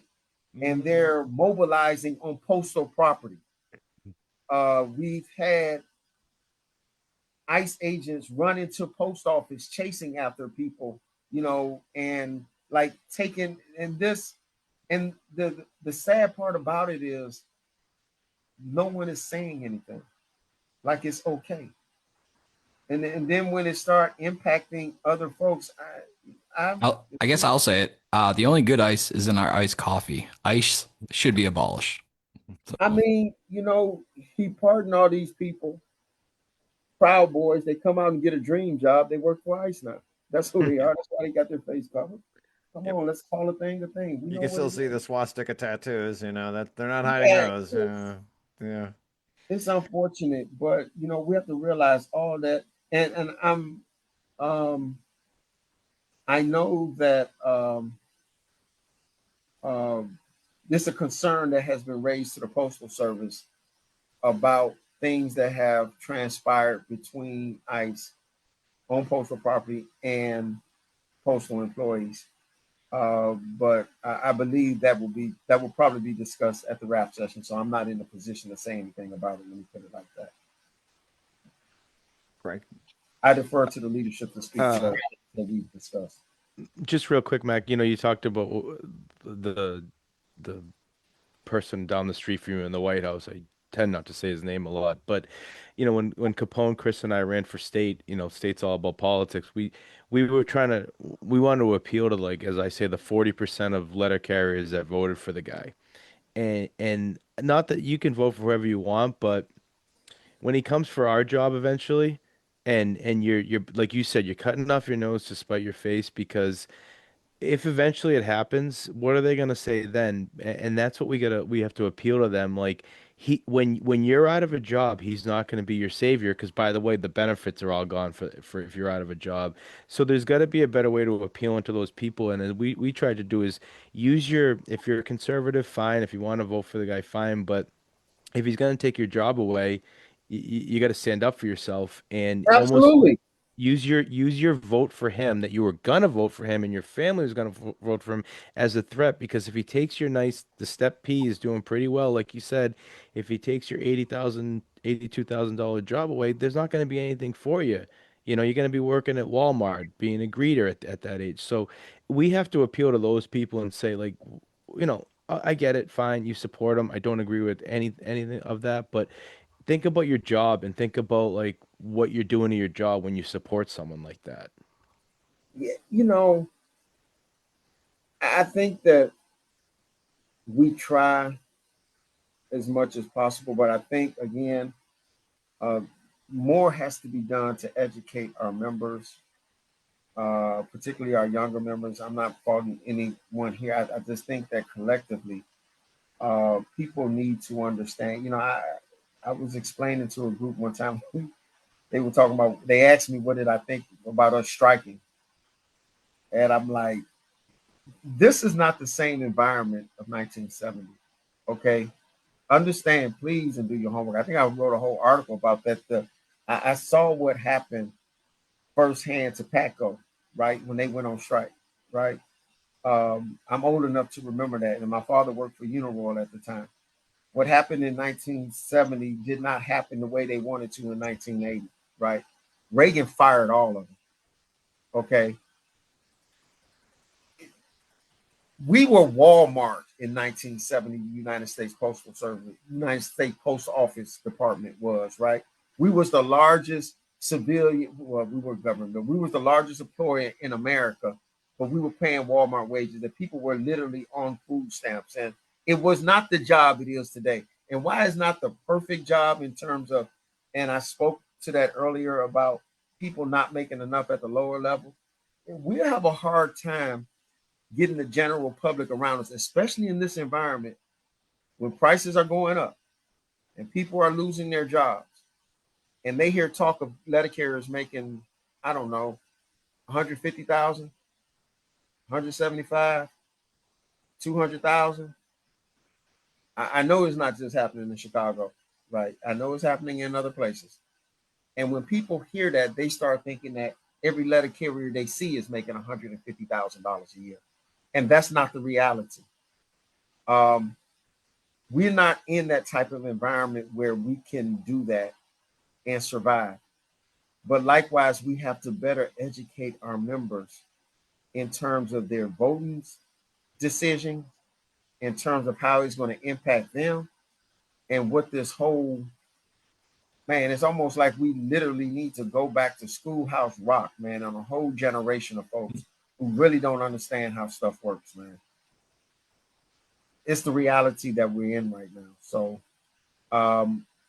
I hope I answered every. Somebody got their hand raised up. I do see that. So we do I don't have know if I'm supposed to answer that question. we do have an audience question. I think we have two lined up, but Badmouth, I think you had one question you wanted to ask. Yeah. All right. And this is it's a perfect segue because we're using the S word strike, and we're also talking about Donald Trump, the crime president. I am fairly good friends with a lot of people on this call. I don't agree with everybody, and they don't always agree with me. I'm generally the lunatic, but Mac, friend, like you look at spreadsheets all day and you don't burst out into hives. So I think you might be the lunatic here, brother. I a lot of respect for what you do as a treasurer. Like that's the job nobody fucking wants, and it's such an important job. So a lot of respect. It's something I could never do. My question is, we're dealing with this crime president who in one of these group texts with some of the people on this call, he put out a Truth Social tweet, whatever the fuck, and it was about removing vote by mail, right? And a lot of some of the reactions were, he can't do that. He's not going to do that. And like, again, this is something where it's like, yeah, he can't do that, but he's the fucking crime president.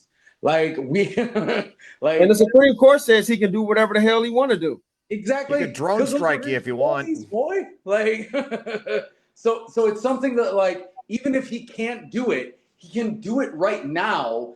And in a year or 2 years down the road, we'll stop his ass.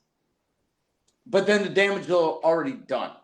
So like this is the environment we're living in. There are too many people who idolize the fucking 1970s strike without looking at the reality of it.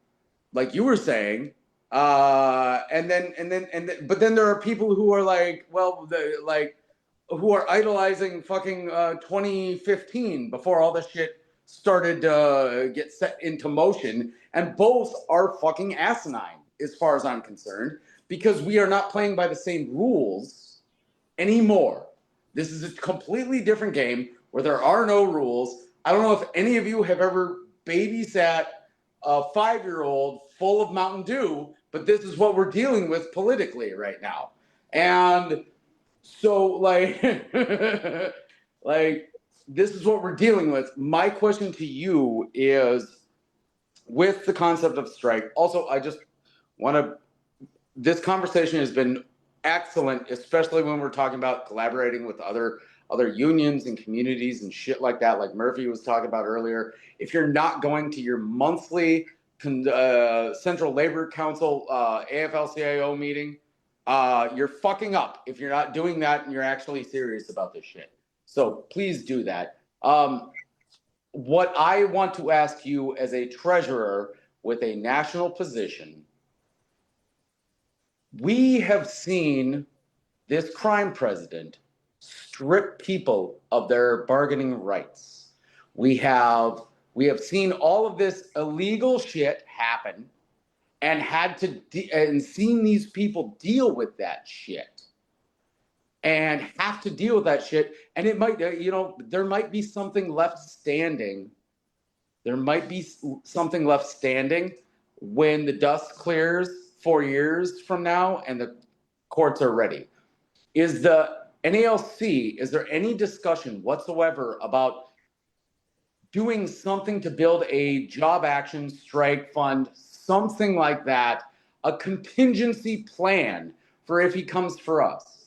Because to say, oh shit, he didn't get us, he just went after them, and then like say that we're all about protecting them when we're not actually fucking doing anything to actually protect our other fellow fucking federal workers. We're just fucking like saying like, oh, well, that was a shame. We stand in solidarity. Yeah, it's Nancy Pelosi in an African fucking robe bending the knee during George Floyd. That's what our national leadership is doing right now for the rest of all of these fucking unions that are just being destroyed by this presidency. So as a treasurer, I want to ask, is there any sort of conversation about getting together any sort of funds in the giant war chest that we have for shit to put that aside for when they come for us? Because they will come for us.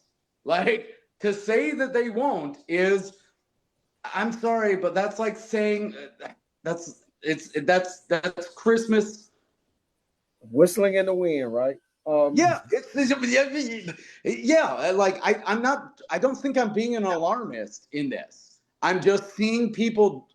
I'm talking about what these people want to do, who are looking for a way to do those things. And I want to know that our union is having these contingency plans, these break glass in the case of emergency type plans. I think I mentioned earlier, if I didn't, I probably just alluded to it, that we have had conversations. As you mentioned, we do have a great amount of resources as a union, and we are doing due diligence and having conversations about what's next, and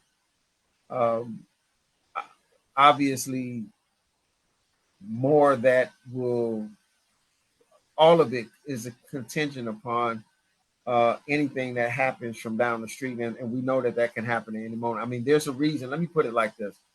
When I mention all the meetings that we've had this year, since just February, we've had those meetings for a reason, and not just contract preparation.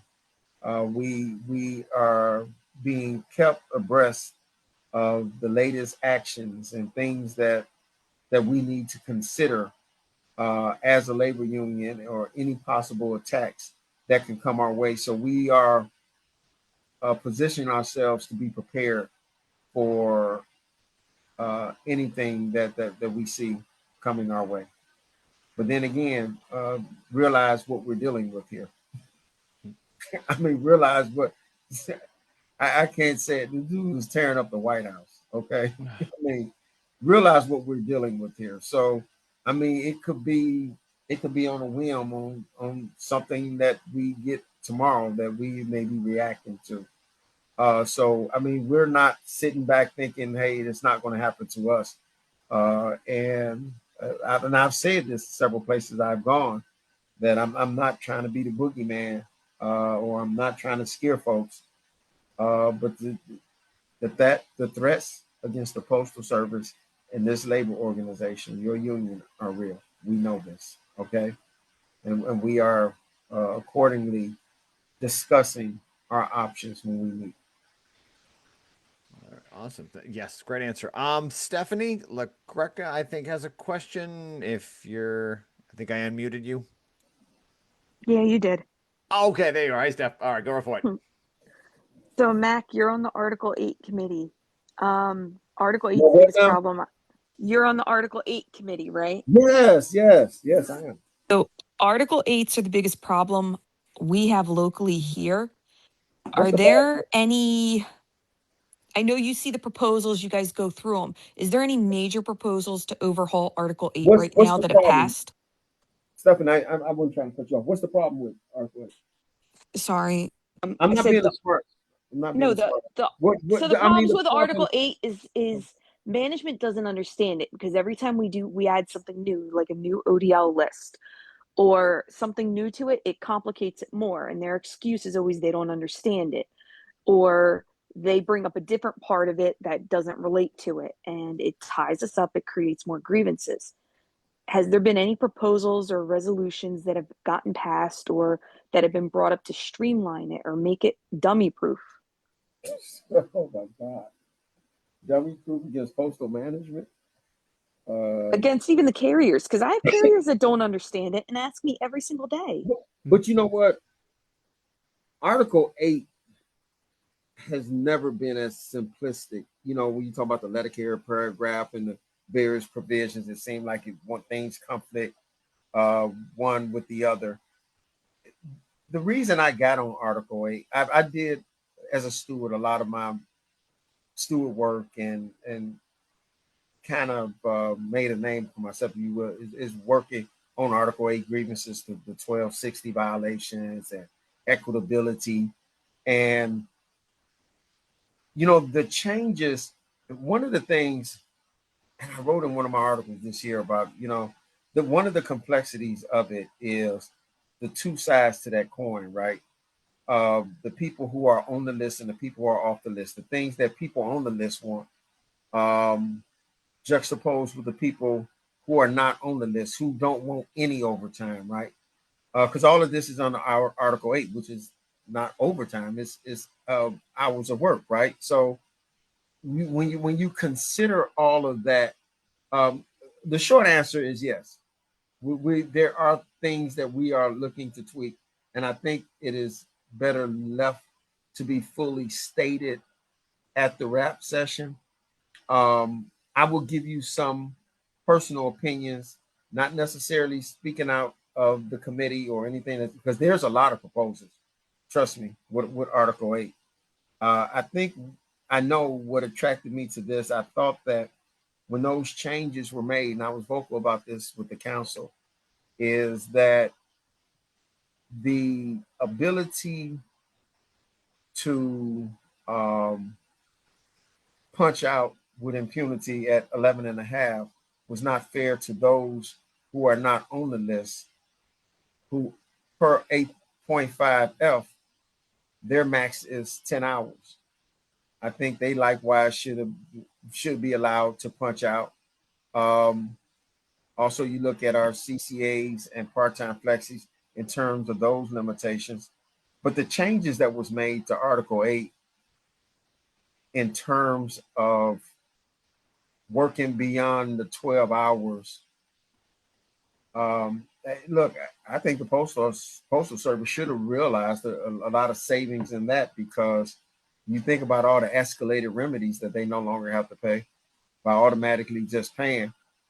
I'm not a fan of, and I'm not saying this wrong because I'm saying I'm not a fan because I know that there's plenty of members who wants to work beyond the 12 hours. I've seen in my branch firsthand that what some people may perceive as fair with overtime is not fair to others. And that depends on whether you're on the list or not. You know, people, overtime hounds, as we call them, have a different view of the overtime thing. And my wife was one. So I say that with a lot of respect.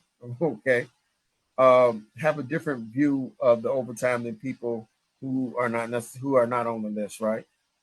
I don't, my opinion, I don't like the fact that the Postal Service, and this again goes back to the mismanagement of the Postal Service.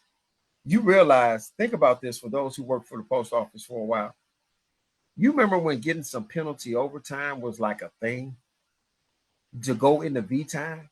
To like, man, I got a half an hour of penalty yesterday. Oh, you know, if you got going to Sizzlers after this. Oh my God, if you got penalty, they would freak out. 5 minutes into V time, they'd bring you in the office, write you up. So you know what I'm talking about, right? I've been here 20 years. 5 minutes. You know, you can't go into penalty. And you know why it was there? It was put there as a deterrent, right? Right. It was supposed to be a deterrent that we were not supposed to be in that zone, that we were not supposed to get there, that if we were getting, I remember one of the first class action Article 8 staff grievance that I filed was based on the fact that we were consistently getting into penalty overtime. And by their own admission, that's not where we were supposed to be. We live there now. You know, we have a community there. that is getting V time is like what we do. And to that extent, have normalized it to the fact that people are working over 12 hours. I'm going to tell you something, bodies will break down over time. It's not to the benefit for people to consistently work those extreme amount of hours, and it's not beneficial to our craft and the hire other letter carriers. And that's the domino effect that we're seeing when we're seeing in offices where there's all this mandatory overtime or there's routes that's not being delivered because we don't have enough letter carriers. And management don't mind if they can get by with less because these people are willing to work more hours. That means I'd rather pay the overtime and even penalty than to hire somebody and pay all the benefits that comes along with that. Right. And that's the dichotomy of it, though, Mac, is, you know, a lot of people work those hours not because they're workaholics, is to pay the bills. You know, I live in Massachusetts where rent is shit. It goes up to $3,000 in a lot of areas. Yeah. You need to make that money. And I think they just did a report where it was a family of 3. They said it was $250,000. You need $56 an hour to afford a 2-bedroom apartment in Boston. That's it. If you're carrying mail, you ain't making no one's making $56 an hour for that. And then you got, you know, I see it on social media all the time where it's, oh, you know, you guys need to cut back on your spending. It's this, that. No, people are just trying to survive. And the stance I've always had of that is, if I'm working a full-time job at the United States Postal Service, I should be able to afford rent, and I should be able to take my daughter out to dinner every once in a while and go to the movie. I'm not excessive. I work hard for that money. I've been here for 20 years, and it is insane that carriers have to balance, well, okay, I can't get a cell phone, or, you know, oh, well, we can't go out and eat, you know, once a month, or we can't get the nice products in the store after you've been here for 20 years. And this is the thing. I understand there's so much upset about starting out, which is insane because those people can't move out of their homes. They're living with their parents till they're 30, 40, 50 years old. But then also, well, what are they working towards when the top scale isn't even where it needs to be? And it takes how long to get there? 13 years now. Not 13. I for me, it's going to be 17 because 3.5 years CCA time that didn't count. So I'm not the only person who's done 3 or 4 years CCA time. So you're looking at 18 years. UPS is 4. To get back to Stephanie's question about Article 8, do you guys ever go through other postal unions' contracts? Because like one of the things we just talked about is working 12 hours, and it's UFCW, the United Food and Commercial Workers Union. They're very big on penalizing the employer, right? That's what the time and a half and the double time was. It wasn't a bonus for the worker. It was to penalize the employer to be like cutting us off at 8 hours. So they, at a lot of their contracts up north of the grocery stores, they have an additional lunch if you work over a certain amount of hours. Like the 8 hour, I think it was UFCW that represents Star Market. They have an additional lunch if you work over 9 hours, and then some of them do the 10 hours. You get an additional lunch. Like, was none of this ever considered when we were like, hey, you know what? You guys could work unlimited hours. Like, are we just in a defeatist attitude, or are we trying to penalize them where they shouldn't have to give us double time like it used to be, where now it's just handed out like candy and it's like, wow. Yeah. You know, again, the point I was making, that's why I'm not such a big proponent. If a person, I understand the need to get all that you can, and you know that there's a sense that the money is there. I think the money should be there in the way that we are paid, like it was, right? When we were hired for the Postal Service, and it was almost like winning the lottery, right? I mean, because you got that good government job with the benefits and with the wages that were able. When I started, I had 4 kids. I left I left a career and became a letter carrier because I had 4 kids and the benefits that came along with it, right? We went from renting to owning, you know, and this was in '97, and this was what, like $13 an hour to start, but yeah, $13 an hour. And it was like 16 for me in 2016. That's why I'm laughing. It's just, and I started in 2007, 17. That's it. That's why I'm laughing. Right. Jesus. And so I left a job as a counselor paying like $27,000 a year, you know. So it was the equivalent, you know, almost, but with the benefits. And the reality, the first year I made $40,000. That was a lot, you know.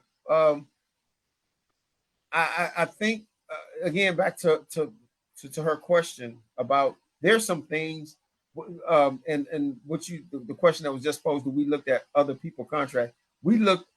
So what we did, and we're going to talk about at the rep session, is we look at all the resolutions brought forth by the convention, by the rank and file, the proposals we had, and the contracts of the other postal unions, APWU, the rurals. I mean, because really, those are the folks in the bubble that, you know, that in terms of some of the work things that they have.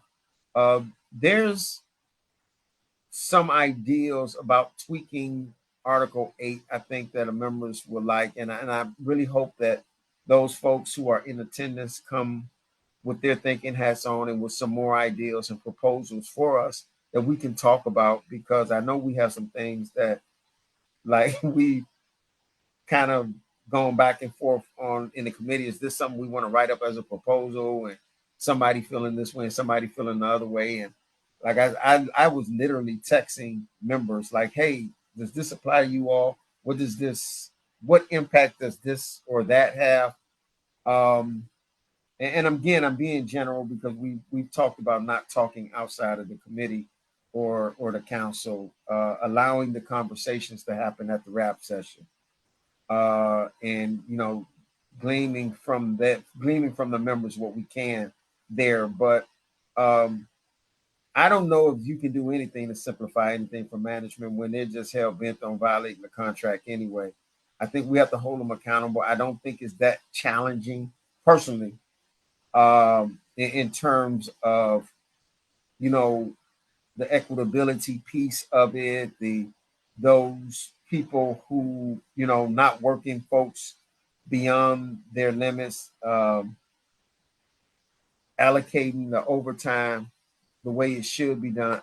It's not rocket science. Come on, it's not rocket science.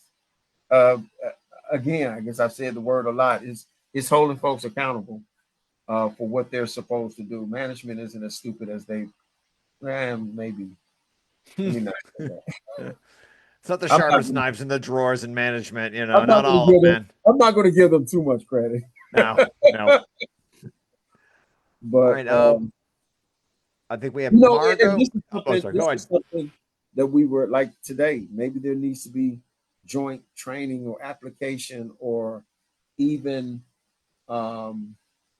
you know, the lists. We know in different places they have different sign up lists, right? But ultimately they're all supposed to be consistent with the provisions of Article 8. Maybe there needs to be a standard sheet that they're using or something like that. But I think this opens the door for a lot of good conversation. I'm really looking forward to this wrap session. Margo, I got a question. Yeah, I guess if no one else has a question, I can kind of round things out here. Any final questions? I mean, Yeah, we have another hour to go. time. Hold on, we're going to hour 5. All right, this has been a longer interview. Wow. When do they lock the doors down there? Oh yeah, can you get out? I have a question. Yeah. Okay. Fatima, Margo, how are you? all right. Fine, how are you? Yeah, go for it. Okay. No, it was in regards to the overtime. When we do 12 hours, we get a 30-minute lunch and 2 10-minute breaks when you work an 8-hour shift. So when you're working 12 hours, are you entitled to another break? So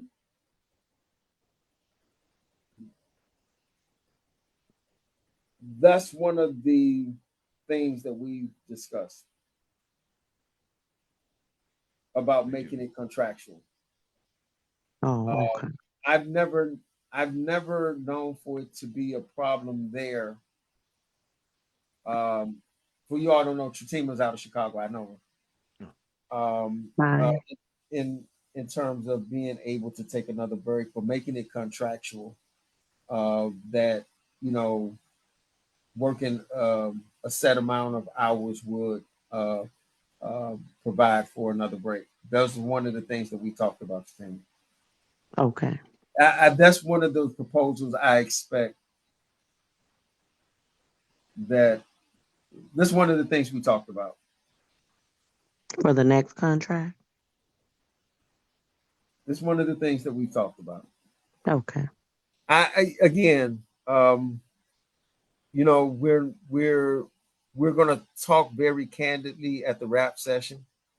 And we don't want anyone to get the impression. Let me put it like this. So, like, even without doing this the last time, this whole process that we're doing, your executive council came up with 200 proposals. And just because we came up with all these proposals, everything don't make it to the table. This includes from the resolutions, right? And even those things that make it to the table, it don't mean just because we ask for it, we're going to get it. So I wouldn't want anyone to have the impression that just because we're discussing something or just because we find something a problem. I think I mentioned something earlier about 8.5. I probably said more than I should have. But we don't want anyone to get the impression that just because we say that we're fighting for this, that we're going to get it. Or this is something that they can expect. Because contract negotiations are just that. They're negotiations. Their side are going to have expectations and they're going to have some things that they want. And we have to, and it may get to the point where we're going to have to prioritize some things, right? We can't get everything. So what is most important to the members? What is beneficial? I think that there's some definite tweaks that, you know, that will or should happen to Article 8. That's a priority for us. But there are some other things in other articles as well that are priorities, and we have to weigh all that out. But that is something that we've discussed, Fatima. It is something that's on the radar. Let me put it like that, okay? Okay, thank you. You take care. I hope you've been safe there. I am. All right. Take care. All right. Also, just anyone in the chat, anyone here, if you want to have a question, just raise your hand really quick for a very quick question if you can. This is a long. Thank you for this. We're on hour number 3, so this will be a marathon for all of. This is a long. Right? Wow. This is it. You are top 3 territory of longest podcast on the Next Generation Carers podcast. You guys are good because I missed the football game tonight. So. Oh, Mack, you're not missing much. I got it on the TV. Trust me. Who's winning? Who? I don't think I have The Broncos are up 10-7. It's been the worst football game of the year, I'd say. 10, Oh, okay. 7.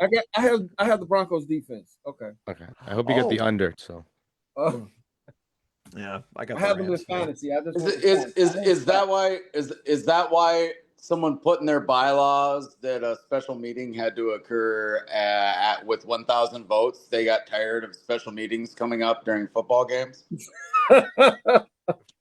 That's like, I don't make the rules, man. Democracy, that is how democracy works. It works around playoff schedules. That is the will of the people. The members are always right, Mike? I think I got that one. So if the members demand nothing during a playoffs, that's just it. I don't make the rules. Right.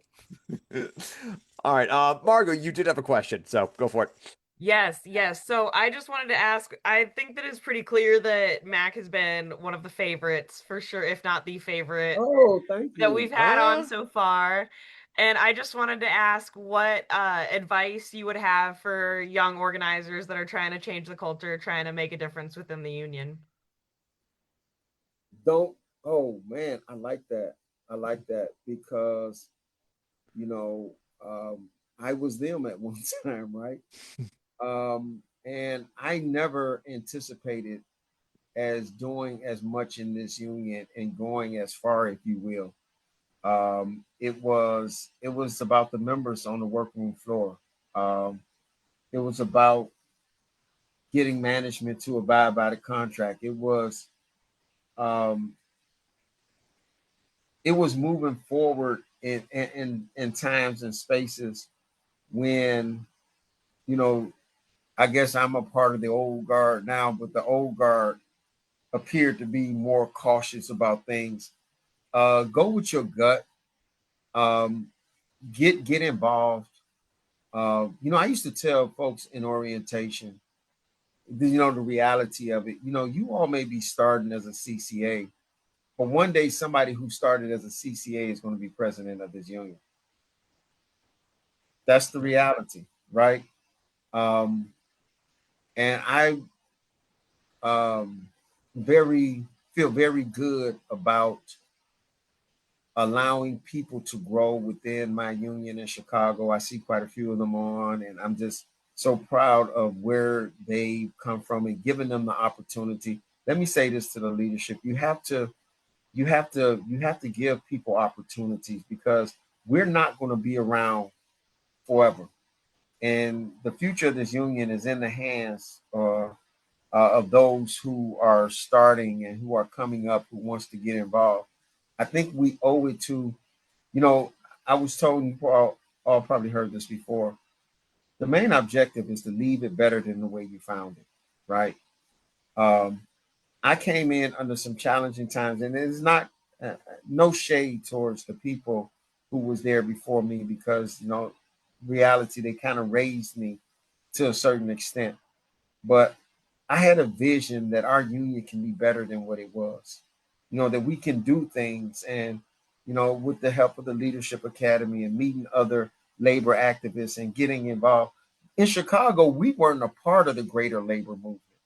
Now we have the seat on the table of the Chicago Federation of Labor. I was on the Chicago Federation of Labor Executive Board, and now my president sits there now because we created that seat for us. We put our branch in a place that it had never been. It is better than it had ever been. And I'm not saying that boastfully, I'm saying it factually. And I'm saying that to those young activists out there, go for it. Man, there is so much, it is crazy. The information that is available, those of you all who've been around a minute. And I remember MRS. I mean, I carried around a book this thick with MRS in it. That stuff is on the internet. I mean, all the information that's available to our activists that's out there. And I've always encouraged to get the younger, when we do things to get younger people involved, I would say trick them into coming to the union hall and getting involved, giving them something to do to get them involved. And before you know it, then they want to do this and they want to do that.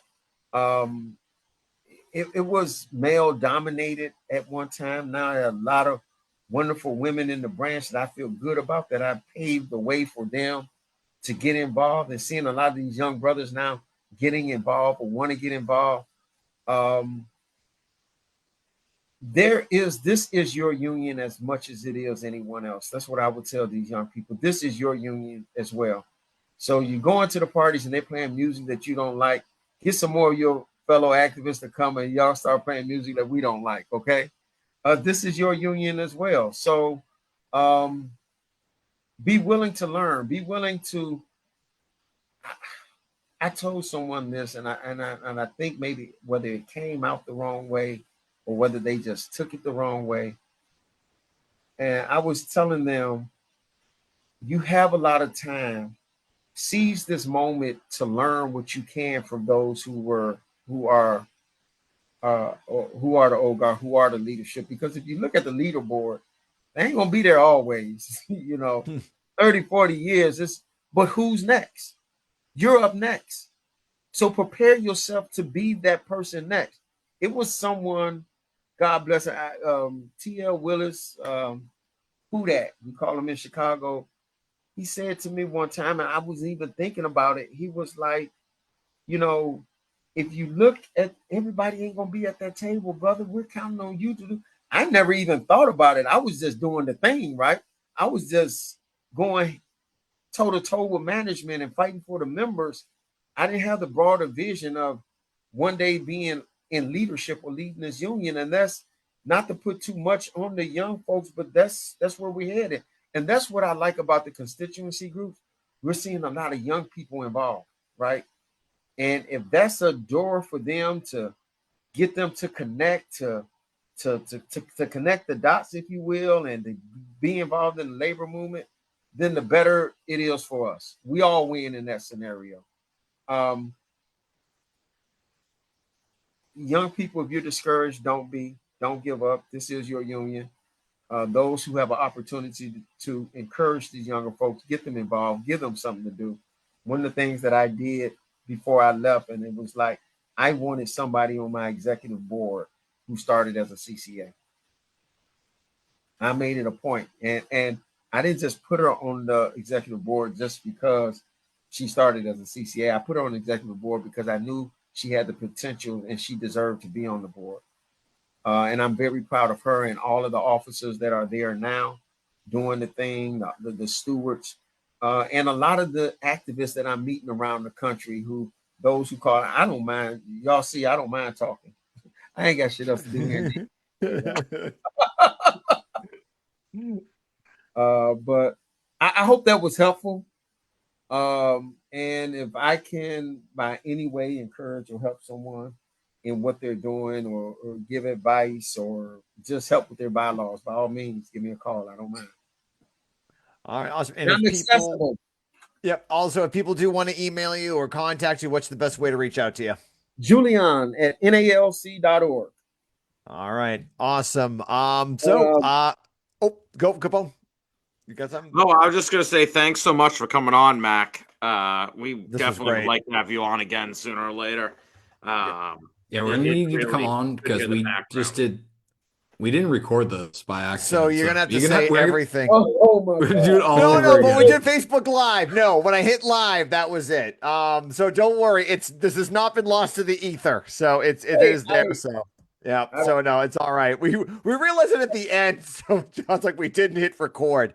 But luckily we were streaming it so that we can record the audio off the stream. So if my duties get stripped, I have more time anyway. So. Mac, and I got a nice cigar here for when you announce your presidency right here. Oh, my brother! It's so funny because APWU have a new president. Oh God, what's his name? Just AJ Jones. Yeah. Okay. So he was by here yesterday. And it was so funny because he said that he's a cigar smoker. I said, brother, I got a Cuban for you in the car. You got a bit. Shoot. So he goes in his pocket. He give me a cigar. He said, we're going to get together because you owe me a Cuban. All right. Awesome. Well, we'll be looking forward to meeting you in LA. So anyone who's a paid delegate, you get to meet Mack Julion. So that'll sweeten the deal. So make sure you get the rap session. Come up and holler. If you're there, the rap session, do say hello. Absolutely. The whole council, we're gonna. That's why I said there's gonna be this interaction. I'm looking forward to the way that is set up this time. You know, I give kudos where it's deserved. I told Brian, you know, I like the way that he set this up and the conversations that we've had thus far as far as the contract negotiations is going. You know, I think we come there with an open mind and willing to collectively put our best foot forward. We'll come up with some good stuff. Awesome. All right. Well, everyone, thank you for listening to this short episode we had with Mack Julion. So we'll be back probably next week. We got Capone. You got a President's Roundtable coming up anytime soon? Yes. All right. That's right. We will. Should we announce the people we're talking to yet, or has it not been? All right. Well, I mean, I know a couple of people, but who's coming? Who's going to be the guest for next week? So we're going to discuss the state of Massachusetts passed a rent control bill, and we'll be having ballot question. It's a ballot question. Yeah, we're working. Yep. I wish we're getting Derek there. Ramon from 34 and Chris Grinnell from Branch 51. All right, great. That's lovely. All right, perfect. So see you next week. So everyone else here, keep up the fight, keep up the struggle, and we'll see you next week. Thank you all for being here. Thank you all for having me, and those who got on to support or just listen. Thank you all for being there. Appreciate you all. All right, thank you very much. See you all next week. All right, bye.